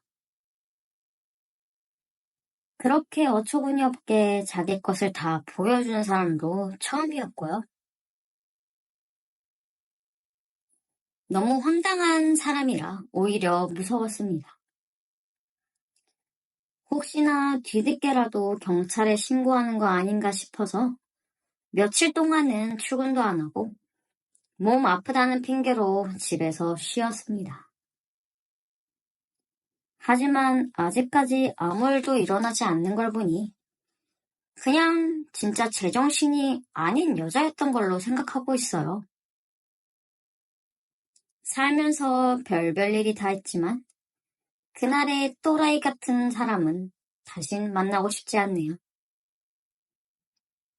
하지만 예쁘긴 예쁘던데 같이 있던 남자가 살짝 부러워지기도 합니다.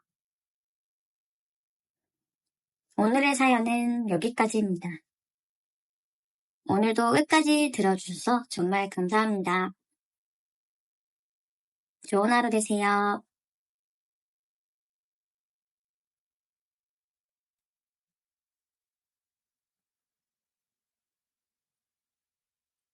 나는 한지방대학 씨름부에서 활동하며 한때는 프로 선수를 꿈꾸던 학생이었다. 씨름은 내 삶의 전부였고 훈련장에서 흘리는 땀이 희망의 씨앗을 뿌린다고 믿었다. 그러나 허리 부상은 내 인생의 궤적을 완전히 바꿔놓았다. 더는 운동을 지속할 수 없게 된 나는 무거운 마음으로 씨름부를 그만두고 군에 입대했다. 하지만 운명은 거기서도 나를 가만두지 않았다. 부사관으로 근무하던 중 허리 통증이 악화되었고 결국 의가사 제대를 해야 했다. 그때부터 내 삶은 전혀 다른 방향으로 흘러가기 시작했다. 제대를 하고 집으로 돌아왔을 때 나는 더 이상 예전의 내가 아니었다.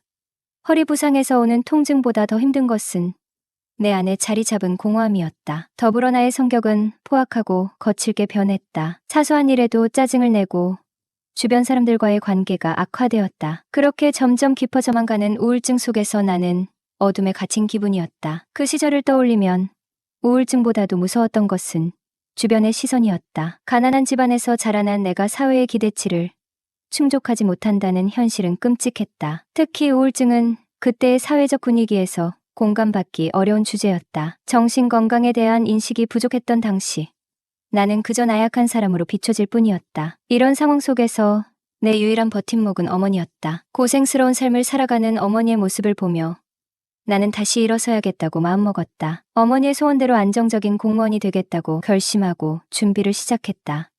그러나 공부를 다시 시작한다는 것은 결코 쉬운 일이 아니었다.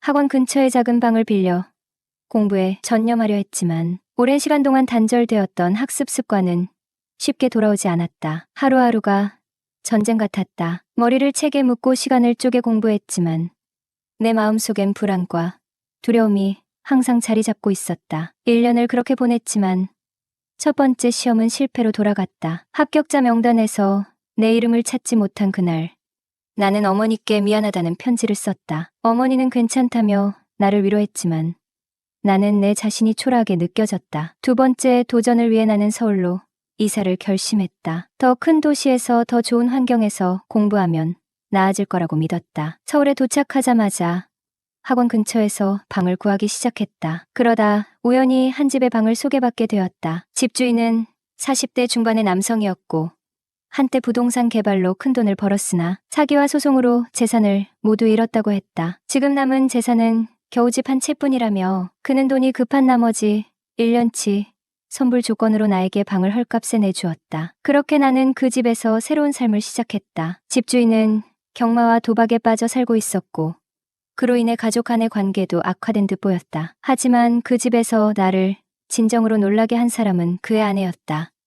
처음 아주머니를 만난 순간 나는 충격과 전율을 느꼈다. 그녀는 흔히 볼 수 있는 중년 여성이 아니었다. 과거 요가 강사였다는 그녀는 뛰어난 미모와 건강미 넘치는 몸매를 가지고 있었다. 움직임 하나하나에서 우아함이 느껴졌다. 더 놀라운 것은 그녀의 성품이었다. 동네 사람들 사이에서 그녀는 착한 사람으로 소문이 자자했고 경마에 미쳐있는 남편을 묵묵히 내조하며 가정을 지켜가는 모습은 감동적이었다. 그녀와의 첫 대면 이후로 나는 그녀의 존재를 떨칠 수 없었다. 그녀가 살짝 웃으며 뒤돌아서는 뒷모습을 볼 때면 그날 밤은 잠을 설칠 정도였다. 공무원 시험 준비를 하러 서울에 왔지만 내 머릿속엔 온통 그녀로 가득했다. 학원에서 책을 펴고 공부를 하려 해도 집중이 되지 않았다. 어느새 나는 그녀의 미소와 목소리를 떠올리며 시간을 보내고 있었다. 그렇게 또 한 해가 지나갔고 이번에도 시험에 실패했다. 어느 따뜻한 봄날이었다. 나는 동네 아래 독서실 창가 자리에 앉아 책을 펼쳐두고 있었다. 하지만 솔직히 공부는 온데간데 없고 머릿속엔 아주머니 생각뿐이었다. 창밖으로 멀리 보이는 산과 흔들리는 나무잎들조차 그녀의 우아한 모습과 겹쳐 보였다. 그렇게 한참 멍하니 창밖을 바라보다가 길 아래쪽으로 걸어가는 사람을 보고 눈이 멈췄다. 하얀 원피스를 입고 시장 바구니를 든 채 천천히 걸어가는 아주머니였다. 머릿속에 그녀만 생각해서 헛것이 보이나 싶어 눈을 비비고 다시 봤지만 분명 그녀였다. 바람에 흩날리는 원피스, 특유의 우아한 걸음걸이까지 틀림없었다. 그러나 이상하게도 당구장 앞에 서 있던 동네 건달 서너 명이 그녀를 기다렸다는 듯 껄렁거리며 길을 막고 있었다. 불길한 느낌이 들었다. 아주머니가 그 앞을 지나가려던 순간 건달 중 한 명이 그녀를 막아섰다. 어이, 아가씨. 어디 다방에서 일해? 얼굴값 좀 하겠는데? 다른 녀석들도 웃으며 맞장구를 쳤다. 와, 진짜 왔고 대박인데. 새로 왔어?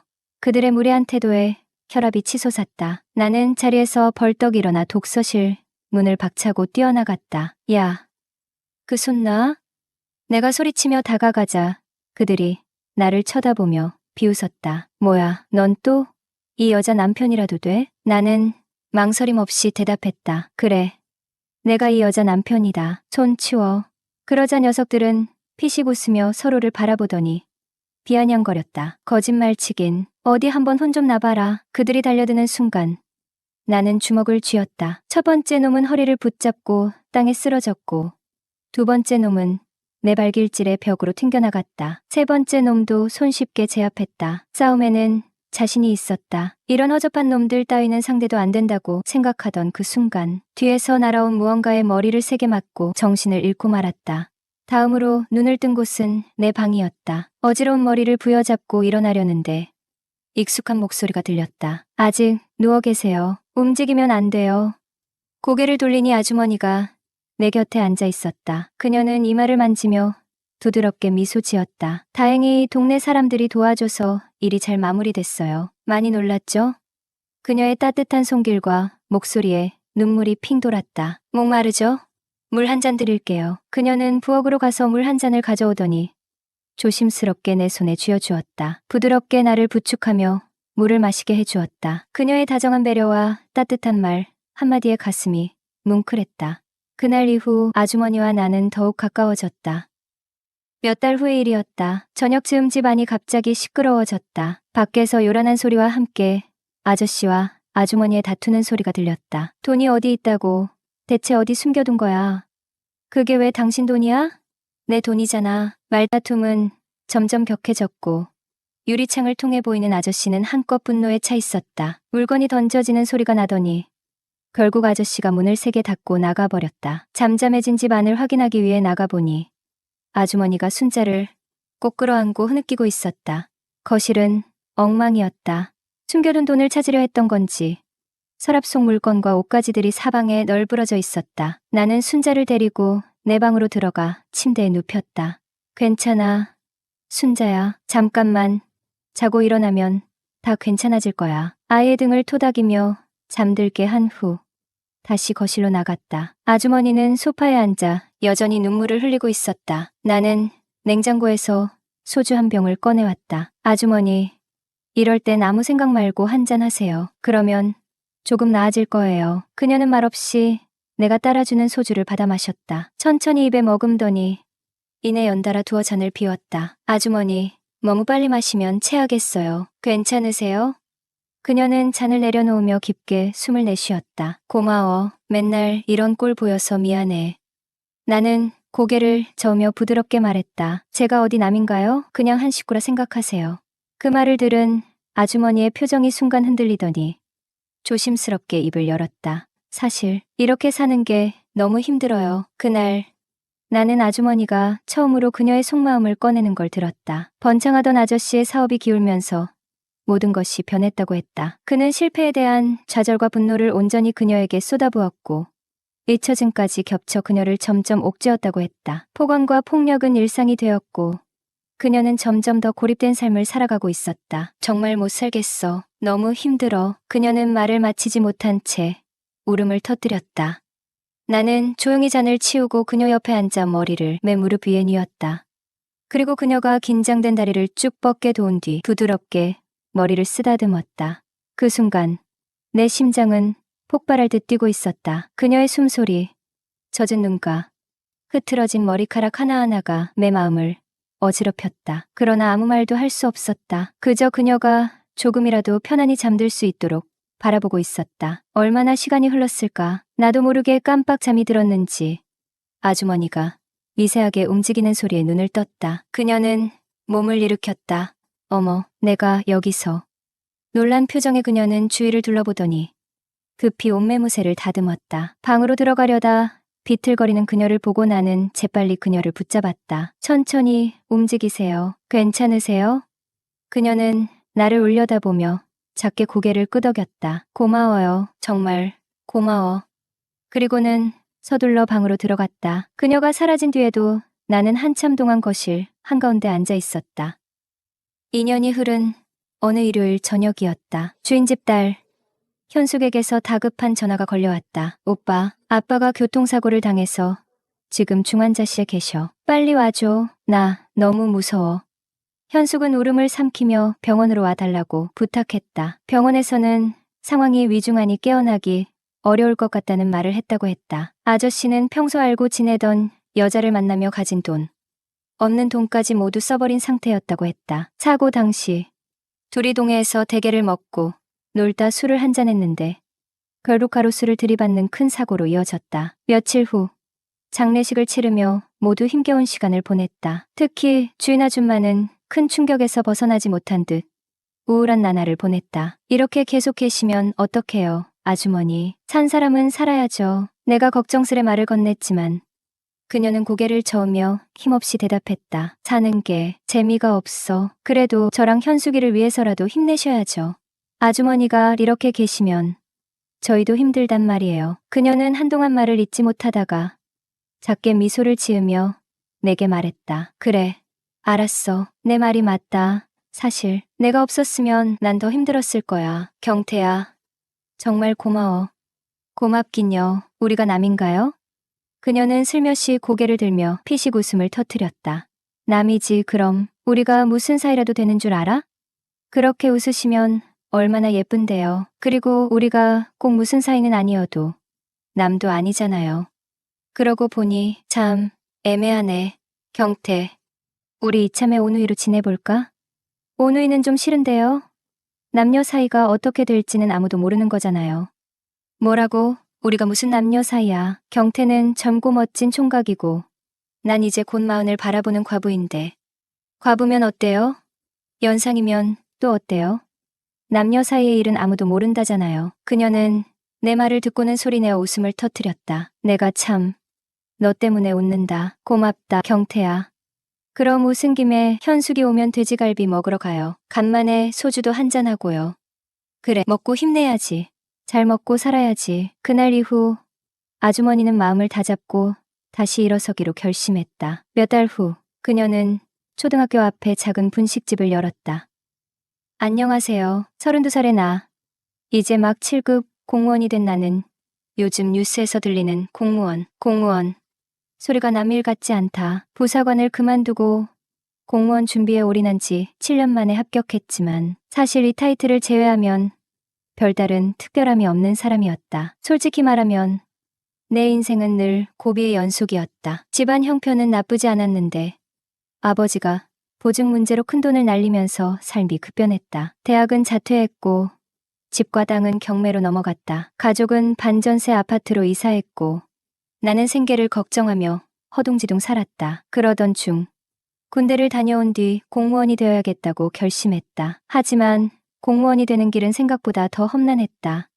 우선 공부에 필요한 비용이 만만치 않았다. 월세, 인터넷, 공과금 같은 기본적인 생활비에 공무원 시험 준비를 위한 학원비와 교재비까지 더하면 이건 단순히 돈이 많이 든다 정도가 아니었다. 이거 될까? 라는 생각이 머리를 맴돌았다. 시험에 떨어질 때마다 자존감은 바닥을 치고 술에 의존하는 날들이 늘었다. 특히 5번째 시험에서 떨어졌을 때는 정말 끝이 보이지 않는 절망감에 빠졌다. 친구들과 술을 마시며 방황하던 어느 날 그녀가 나를 붙잡았다. 자기야, 딱 2년만 더 해보자. 그동안 한 게 아깝잖아. 내가 도울게. 분식집을 운영하며 번 돈 대부분을 내 학원비와 용돈으로 지출하던 그녀. 자기 공부 잘 돼?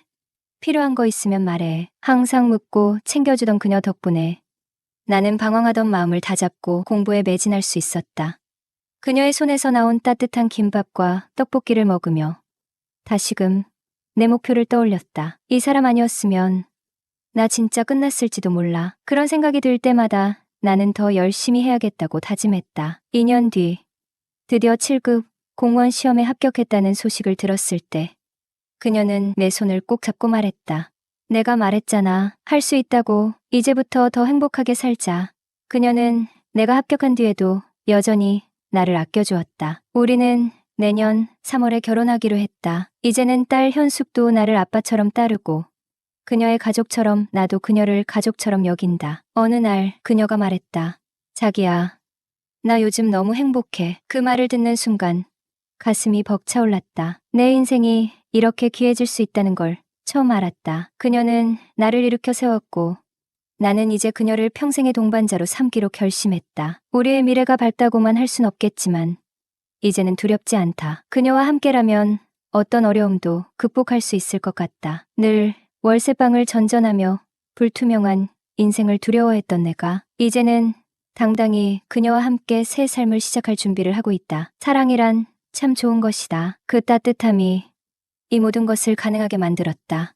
자기야, 앞으로도 우리 늘 함께 행복하자. 이제는 내 차례다. 그녀에게 더 나은 삶을 안겨주고 그녀를 평생 행복하게 해줄 것이다. 그녀가 내게 준 사랑만큼 나도 보답할 것이다. 어떤 길이든 함께 걸을 사람만 있다면 그 길은 결코 외롭지 않다. 공장장 김 씨는 혼자 살고 있었다. 그는 원래 대기업에서 20년 가까이 근무했지만 5년 전 명예퇴직을 당했다. 이후 가족의 생계를 책임지기 위해 지방으로 내려와 일하며 아내와 주말 부부 생활을 시작했지만 불과 1년이 채 지나기도 전에 아내는 동네 부동산 중개인과 바람이 났다. 흔히들 말하듯 한번 무너진 신뢰는 쉽게 되돌릴 수 없는 법. 아내의 외도는 한 번으로 끝나지 않았고 결국 두 사람은 이혼에 이르렀다. 그 후 김 씨는 외로움을 달래기 위해 공장에서 일하는 아주머니들과 자연스럽게 어울리기 시작했고 점차 그 생활에 깊이 빠져들게 되었다.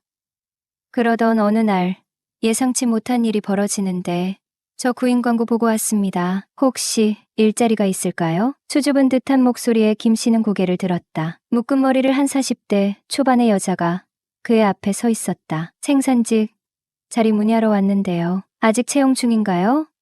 김 씨는 여자를 훑어보았다. 예상외의 모습이었다. 오호, 이거 봐라. 속으로 쾌재를 불렀다. 이쪽 일은 해본 적 있소? 아니요.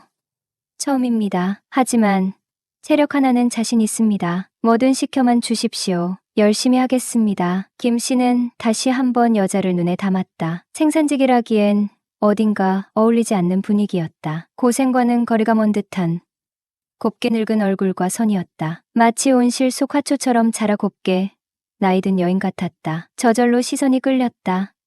여자는 처음 보는 김 씨에게 자신의 가정사를 털어놓았다. 이유는 명확했다. 이 공장에서 일하고 싶다는 간절함이었다. 그래요?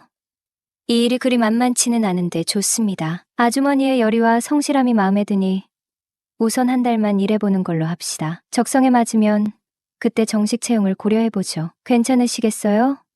여기 간단히 이력사항 적으시고 내일부터 출근하세요.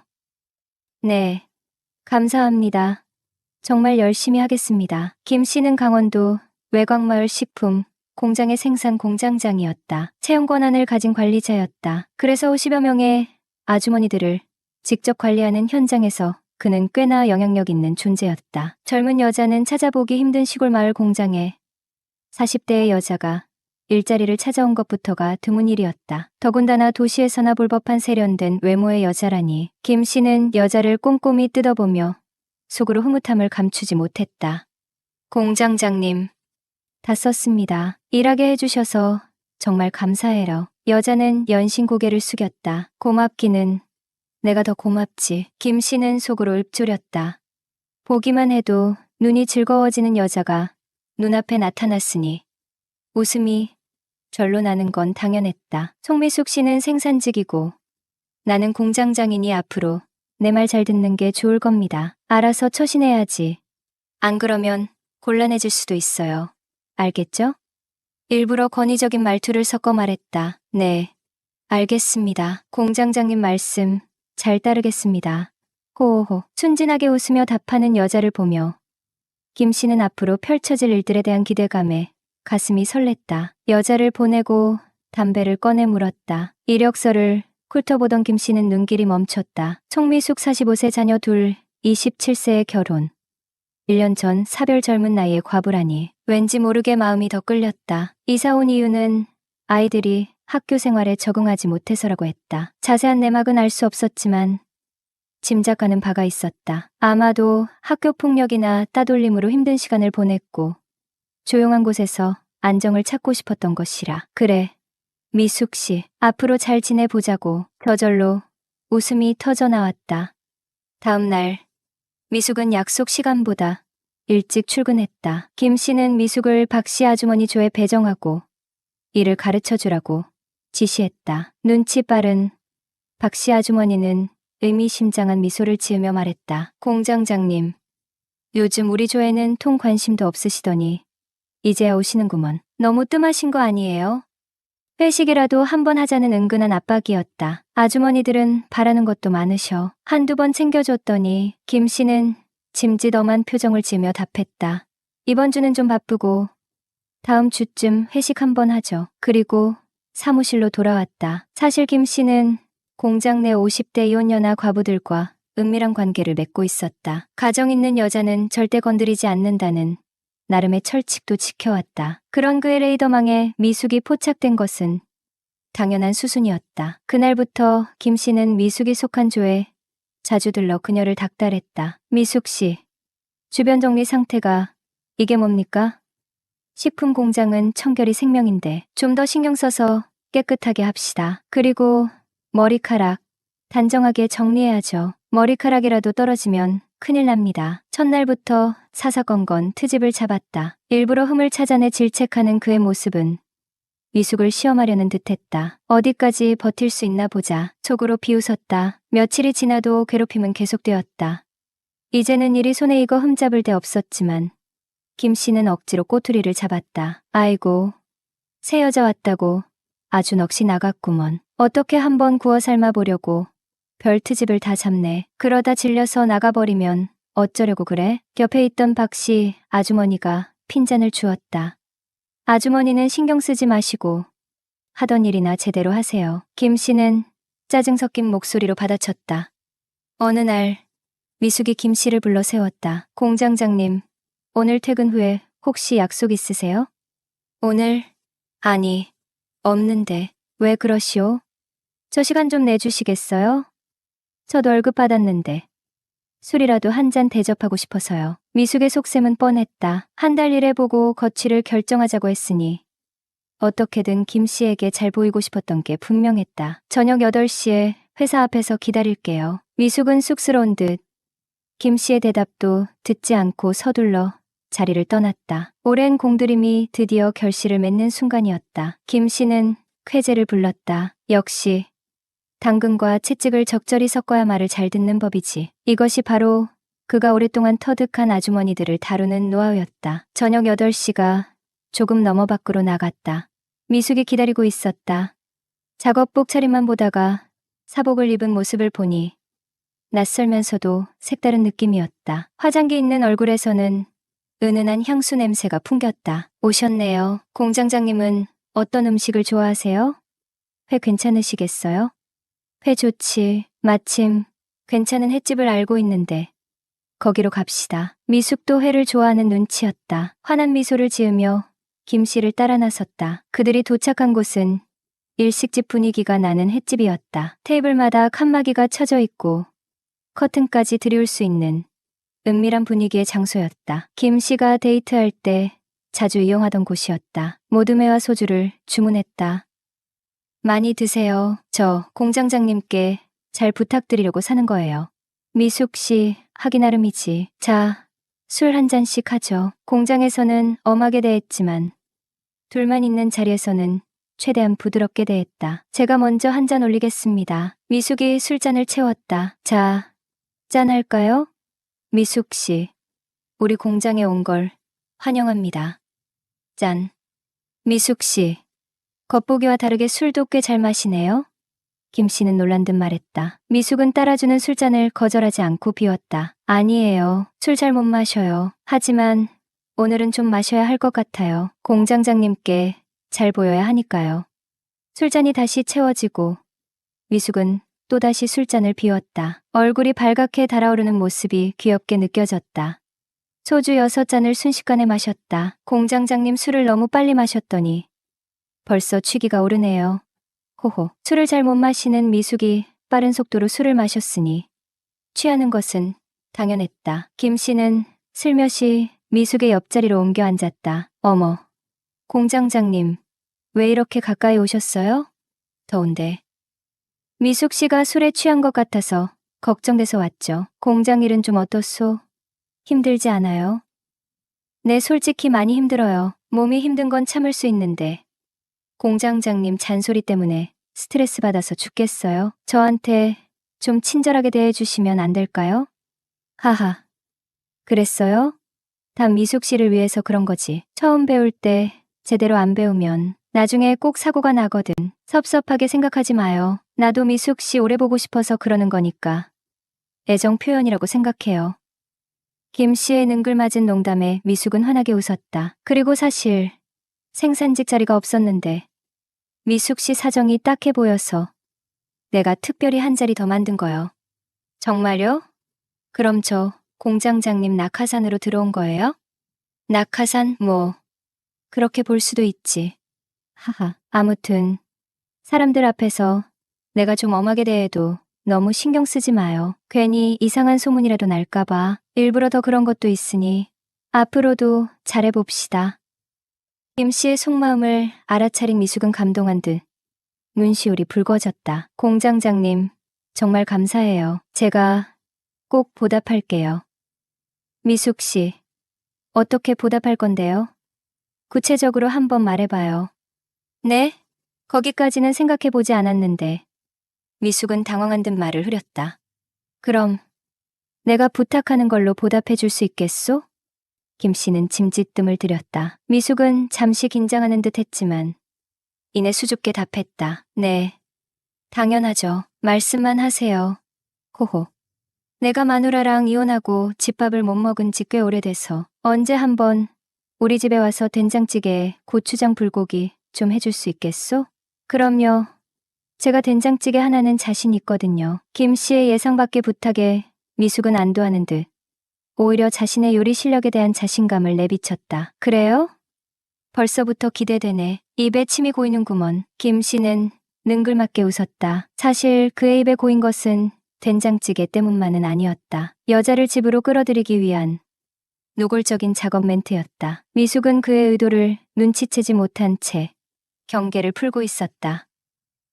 안녕하세요. 전 50대 중반의 남성입니다. 직업은 강원도 외곽 어느 한적한 마을에서 식품가공업체 공장장으로 일하고 있어요. 와이프와 아이는 수도권에 살고 있고요. 한마디로 주말 부부였지요. 한 달에 두세 번 정도 토요일에 주말을 보낸 후 일요일 밤에 돌아오곤 하였습니다. 제가 여기 공장에서 일한 지도 5년 정도 되었습니다. 그 전까지는 평범한 직장인이었죠. 그런데 20년 가까이 몸과 마음을 바쳐 내 청춘을 함께했던 회사에서 갑자기 실적이 떨어졌다며 명예퇴직 얘기가 흘러나왔는데 그 명단에 제가 있단 소문이 돌았어요. 결국은 제가 회식 자리에서 술에 취해 직원들 다 있는 자리에서 불만을 퍼부어댔죠. 어떻게 이럴 수 있냐고, 토사구팽하는 거냐고. 이후 바로 잘리지는 않았지만 계속 다니기는 뭐 하더라고요. 사실 회사 분위기상 언제 잘려도 이상할 게 없었어요. 왜냐하면 중국발 실적 부진으로 지난해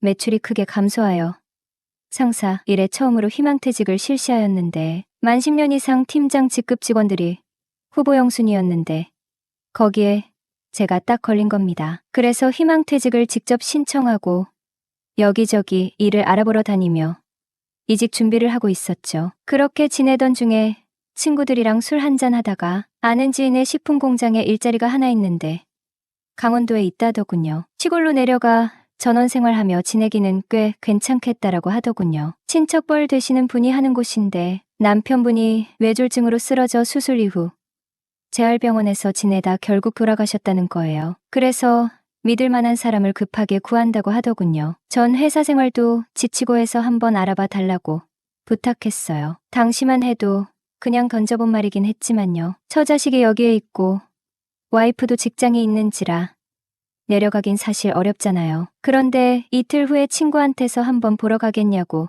연락이 오더군요. 그래서 한번 가서 보기나 하자 하고 주말에 내려가기로 했습니다. 와이프한테도 대충 이야기를 했지요. 와이프는 자기 직장이랑 애도 있는데 뭐하러 내려가냐며 달가워하지 않더군요. 뭐 당연한 이야기긴 하지요. 여튼 저는 주말에 공장을 보러 내려갔습니다. 거리가 그리 오래 걸리지는 않더군요. 차만 안 밀리면 1시간 30분 정도로 갈 만한 거리였습니다. 공장은 읍내에 위치 좋은 도로변에 있었는데 생각보다 위치도 좋고 직원 수도 많고 규모도 꽤 컸어요. 잠시 뒤 사모님이 직접 오셨더군요. 안녕하세요 하며 허리를 굽혀 인사한 후 천천히 고개를 들어 사모를 본 순간 참 고우시다라는 생각이 절로 들었어요. 검정 투피스 차림에 단정하게 웨이브를 한 머리로 화사하게 웃으시며 정태 씨 반가워요. 현수한테 말 많이 들었어요. 아, 네. 저도 말씀 많이 들었습니다. 알고 보니 내 친구와 사모는 외가 쪽으로 육촌이었다. 같이 한번 둘러보시죠라는 말에 주춤거리며 공장을 안내받은 나는 잠시 두리번거리며 주위를 익혔다. 내가 있던 대기업 비슷한 수준으로 큰 공장은 아니나 부족함이 없는 수준이었다. 대기업 하청이라고 하더니 공장 내부는 대부분 현대식으로 자동화가 잘 되어 있었고 직원들 업무 분담이나 체계도 비교적 잘 잡혀 있는지 다들 일사천리로 손을 맞춰 일을 하는 모습들이었다. 이후 우리는 사무실로 올라갔다. 잠시 후 사모님은 과일을 소담하게 담은 접시를 쟁반에 받쳐 들어오셨다. 과일 좀 드세요 하시며 다시 한번 화사하게 웃으셨다. 처음에는 쑥스럽고 해서 자세히 볼 수 없었지만 다시 한번 보니 상당한 미인이셨다. 어딘지 모르게 흘러나오는 정숙함과 지적인 모습이 나도 모르게 콩쾅콩쾅 마음을 들뜨게 했다. 내가 지금 무슨 생각을 하는 거냐? 미친놈. 이런 생각에 얼굴이 화끈거림을 느꼈다. 공장 보신 느낌이 어때요? 생각했던 것보단 기계들도 현대식이고 엄청 청결해 보이던데요. 네. 저희 신랑이 엄청 깔끔 뜨는 스타일이라 관리가 참 잘 되어 있죠. 공장 뒤편에 20여 편 되는 단층 주택이 하나 있었는데 예전에 쓰던 사옥이라고 하더군요. 방이 칸에 거실과 주방이 있는 구조로 혼자 지내기엔 딱 좋을 것 같다 하시며 사모가 거길 수리해서 제가 사용할 수 있도록 해주신다는 겁니다. 그리고 월급도 600 정도 준다는데 깜짝 놀랐죠? 사실 총구석 공장에서 월급을 줘봐야 얼마나 주겠어 했거든요. 근데 사옥까지 수리해서 제가 지낼 수 있게 해준다니 특별한데 왜 몸 둘 바를 몰랐어요. 사모님은 남편이 쓰러지고 공장을 믿고 맡길 사람이 없다고 했어요. 깐깐한 성격을 가진 대표님이 영업과 공장장 업무까지 대부분을 도맡아 하였기에 그런 업무를 인계받아 할 수 있는 인물이 주변엔 도저히 찾아봐도 없다는 거예요. 특히나 이런 외진 곳에 홀로 지내야 했으니깐요. 정태 씨, 현수 얼굴 봐서라도 저 좀 도와주세요. 그녀의 눈빛은 정말 간절해 보였다. 나름 땡기더군요. 그냥 몇 년 여기서 쉬는 셈 치고 지내볼까 하는 생각이 들었어요. 애들이랑 와이프 걱정도 되긴 했지만 일단 제 자신이 각박한 도시 생활에 너무 지쳐 있어서 이런 한적한 곳에서 지내는 것도 나쁘지는 않겠다는 생각이 들었죠. 공장을 보고 온 후 며칠 동안 와이프를 설득한 끝에 결국 저 혼자 내려가서 지내기로 했습니다. 주말 부부로 지내온 지 1년 정도 지났을까요? 아내의 행적이 점점 수상한 거예요. 그래서 몰래 뒷조사를 하였고 동네 부동산 아저씨와 불륜행각을 목격하게 되었죠. 이후 용서하고 잘 지내보려 하였지만 아내의 외도는 계속되었어요. 특히 채팅 어플을 통해 여러 남자들과 만나온 게 들통나서 결국 이혼을 하게 되었죠. 사는 게 참 허무하더군요. 처자식 먹여 살리려고 타지에 혼자 생활하며 외롭게 지냈던 시간들이 아무짝도 쓸모없게 되었고 그게 이혼의 빌미가 되었으니 말이죠. 그러다 저의 이혼 사실을 듣게 된 공장 아주머니들이 하나둘씩 찾아왔네요. 절 위로해준다면서 말이죠. 처음에는 부담스러웠지만 언젠가부터 즐기게 되었어요. 사람은 적응력이 뛰어난 동물로 환경에 적응하는 능력이 뛰어나다고들 하잖아요. 저 역시 돌싱남으로서 타지 생활의 즐거움을 찾기로 했죠. 하루는 사모님에게 연락이 왔어요. 얼굴 안 본 지도 꽤 되었고 공장 문제로 상의할 것도 있으니 저녁 식사나 함께 하자며 초대를 받았어요. 근처 빵집에서 케이크를 하나 사들고 그녀 집으로 갔죠. 사모는 저녁 준비에 한창이었어요. 정태 씨, 잠시만 앉아서 기다려요. 얼른 저녁을 차려올 테니. 네, 사모님. 천천히 하셔도 괜찮아요. 배가 많이 고프진 않거든요. 잠시 시간이 지나고 나니 사모가 저녁상을 차렸다며 날 불렀다. 차는 별로 없지만 많이 드세요. 아닙니다. 이 정도면 진수성찬이지요. 잘 먹겠습니다. 사모와 마주 앉아 식사를 시작하였다. 사모는 처음부터 공장일엔 전혀 신경을 쓰지 않았고 전적으로 내게 일임을 한 상태였다. 사모님 혼자 사세요? 여기가 다 그래요. 자식들은 모두 도시로 나가고 나도 아들 둘과 딸 하나 있는데 모두 도시에 나가고 명절 때나 한 번씩 다녀가요. 사모님도 혼자 계시면 적적하시겠어요. 사장님은 뇌졸중으로 쓰러지고 2년 만에 재발하여 돌아가셨다. 적적해도 별 수 없죠. 혼자 지내야지. 자식들도 함께 사는 걸 바라지 않는 눈치고 말이죠. 사모님은 올해 나이가 어떻게 되세요? 올해 63살이네요. 호호 환갑도 벌써 지났죠. 네. 사모님 연세가 60이 넘으셨다고요? 저는 이제 40대 후반이나 아니면 50대 초반으로 생각했는데 이런 말 해도 될런지 모르지만 사모님 미모가 상당하십니다. 네, 나도 젊었을 적엔 예쁘다는 소리 많이 들었어요. 그랬다. 사모는 비록 늙기는 했지만 아주 곱게 늙었고 시골에서 모진 고생을 한 사람처럼 보이지 않았다. 그렇게 저녁상을 물리고 난 뒤 자연스레 술도 한 잔 걸치게 되었다. 그녀에게 말을 걸었다. 사모님, 조금 쑥스러운 걸 물어봐도 되나요? 말해봐요. 사모님은 사장님 돌아가시고 여태 다른 남자 만나보신 적 없으신가요? 우리 이웃 아줌마 중에 일찍 남편과 사별하고 나니까 얼마 못 가서 다시 시집을 가던데 이 나이에 무슨 남자예요? 그럼 가끔 남자 생각이 날 때도 있었나요? 정태 씨, 오늘 취했나 봐. 못하는 소리가 없네. 나도 여잔데 종종 그럴 때도 있죠. 정태 씨는 애인 없어요? 네, 없어요. 만들어 보려고 노력 중이에요. 저런 정태 씨처럼 잘생긴 남자가 왜 여자가 없대? 사모님, 제가 잘생긴 건가요? 그럼요. 정태 씨처럼 멋지고 준수하게 생긴 남자는 흔하지 않을 거요. 그럼 사모님이 제 애인 해주시면 안 될까요? 그렇게 사모님과 연인으로 인연을 맺은 지도 벌써 6개월이라는 시간이 흘렀습니다. 사모님 댁으로 처음 초대받은 날, 그날 자연스러운 흐름 속에 밤을 함께 보내며 서로에게 깊이 빠져들었어요. 마치 운명처럼 강렬하게 이끌렸고 이후 편지와 작은 선물들을 주고받으며 애틋한 마음을 키워나갔습니다. 서로만을 위한 애칭을 정하고 귓가에 속삭이며 풋풋한 연애를 이어갔어요. 그렇게 뜨거운 감정으로 시작된 만남은 한 달도 채 되지 않아 제주도 여행으로 이어졌고 얼마 전에는 사모님 집에서 함께 지내게 되었습니다. 공장에는 당연히 소문이 파다하게 퍼져나갔죠. 미숙 씨와 박 씨 아줌마 그리고 한때 저에게 호감을 보이셨던 분들은 특히 아쉬워하는 눈치였습니다. 주변에서는 저희 관계를 시기하며 돈 많은 사모가 저를 낚아채 갔다고들 하지만 그건 전혀 사실과 달랐어요. 오히려 제가 먼저 사모님께 마음을 고백했고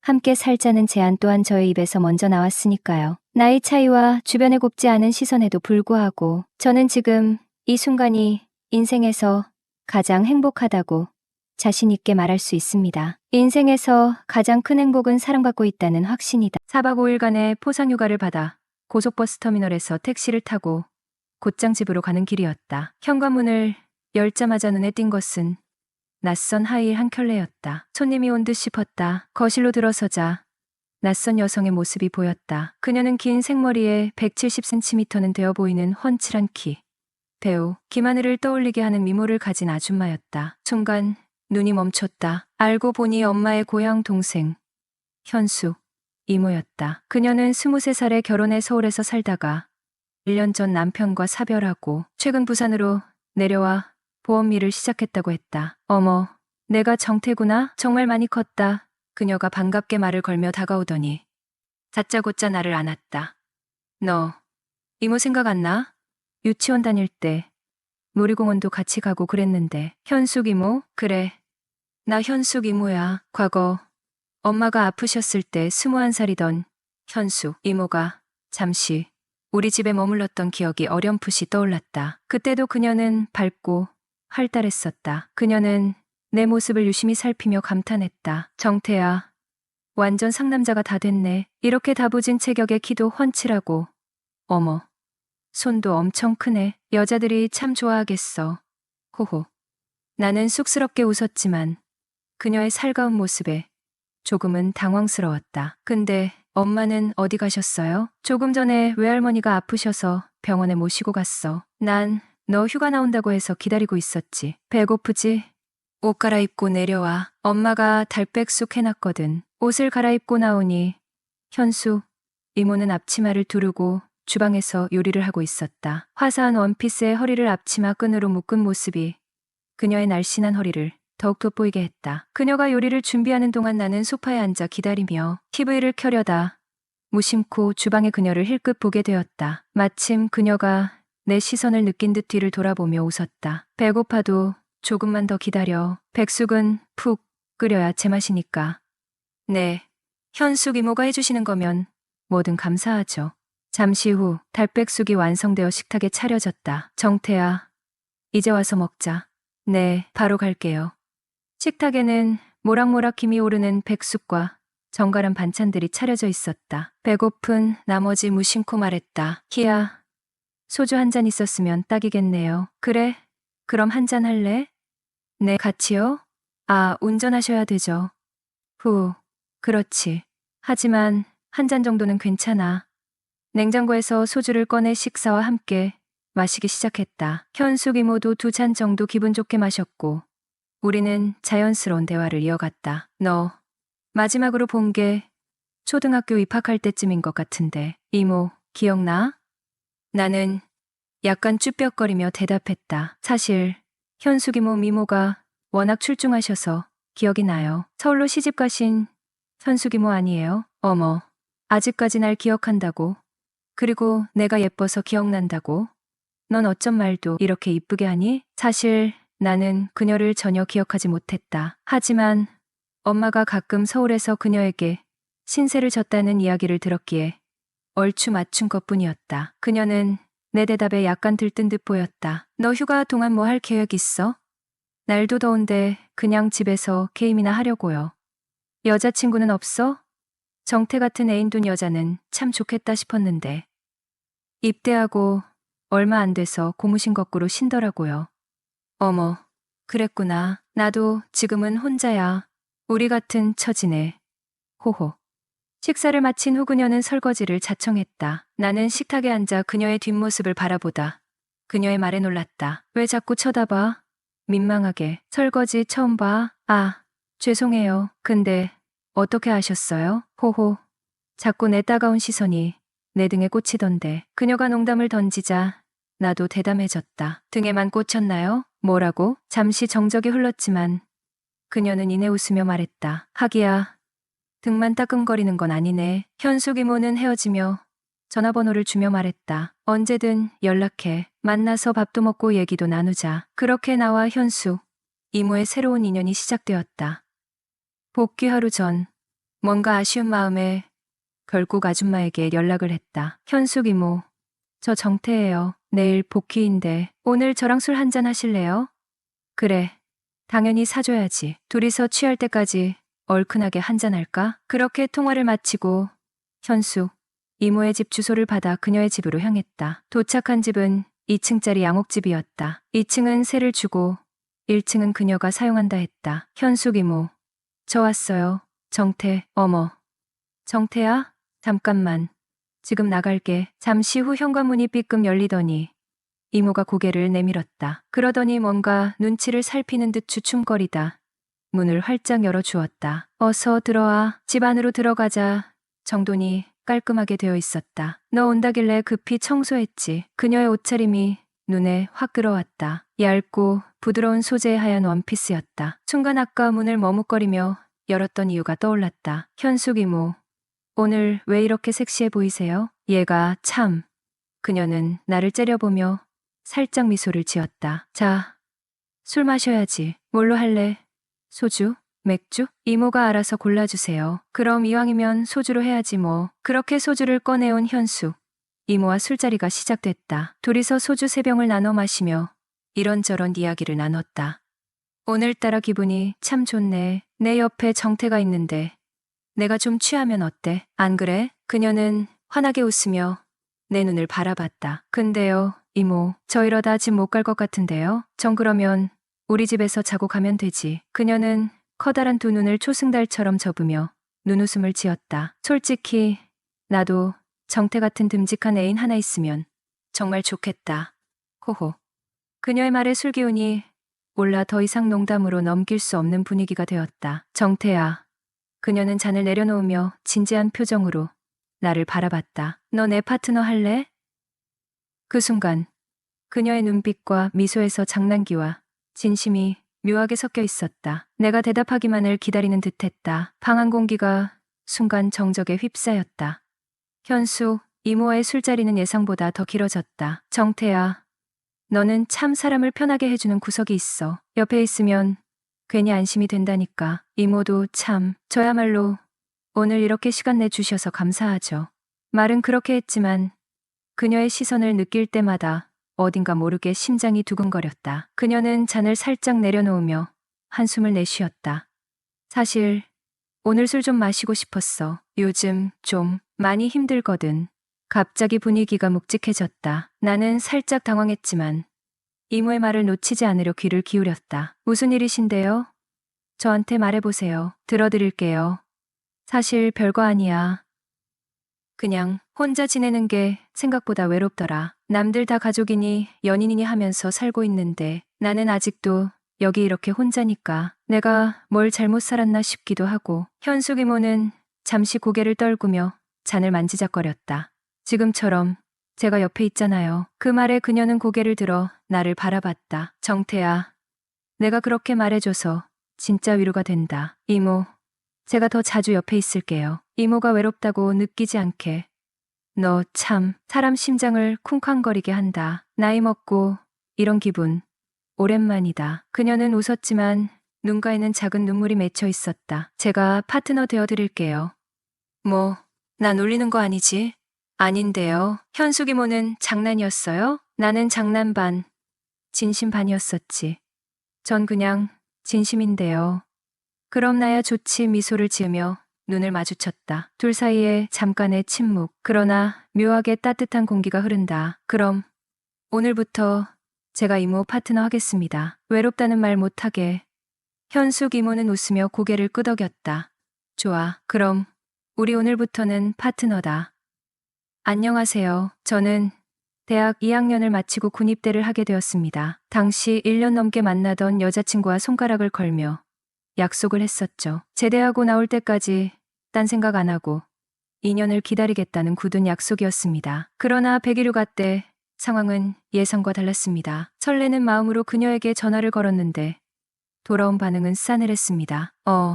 오빠, 휴가 나왔구나. 단답형의 대답에 어리둥절했지만 얼굴을 보고 나면 달라질 거라고 믿었습니다. 오늘 어디서 볼까? 오빠 편한 대로. 그렇게 어색한 대화 끝에 약속을 잡았지만 결국 그녀의 마음은 이미 저와 멀어져 있었습니다. 친구를 통해 알게 된 사실은 충격적이었습니다. 군대 간 사이 복학생 선배와 양다리를 걸치고 있었다는 것. 그녀는 결국 100일 휴가 중 전화로 이별을 통보했고 저는 한동안 그 충격에서 벗어나지 못했습니다. 군 생활 동안 휴가를 나와도 할 게 없었습니다. 집에 틀어박혀 게임을 하거나 시간을 흘려보내며 제 삶을 돌아보게 되었습니다. 입대 전 내 삶이 이렇게 무의미했나? 하는 자책감이 깊어갔죠. 그러던 어느 날 포상휴가를 받아 집에 들어갔을 때였습니다. 현관문을 열자 낯선 여성의 웃음소리가 들렸습니다. 거실에는 처음 보는 중년의 여성이 소파에 앉아 TV를 보고 있었죠. 그날 저희 집을 방문한 그녀는 어머니의 지인으로 갑작스러운 사별과 경제적 어려움 속에서 힘든 시간을 보내고 있었습니다. 그날 대화를 통해 서로의 이야기를 나누다 보니 우리는 의외로 많은 공통점을 발견하게 되었습니다. 그녀는 보험 설계사로 일하며 삶의 무게를 견디고 있었고 저는 군 생활 중 느낀 외로움과 공허함을 털어놓았습니다. 이후 시간이 흐르며 우리는 더욱 가까워졌고 자연스레 서로에게 위로가 되는 존재가 되었죠. 술자리에서 그녀가 처음으로 말했습니다. 내 파트너가 되어줄래? 그 한마디가 우리 관계의 전환점이 되었고 이후 우리는 파트너 이상의 관계로 발전하게 되었습니다. 제대 후 우리는 시도 때도 없이 만났습니다. 파트너가 아닌 연인처럼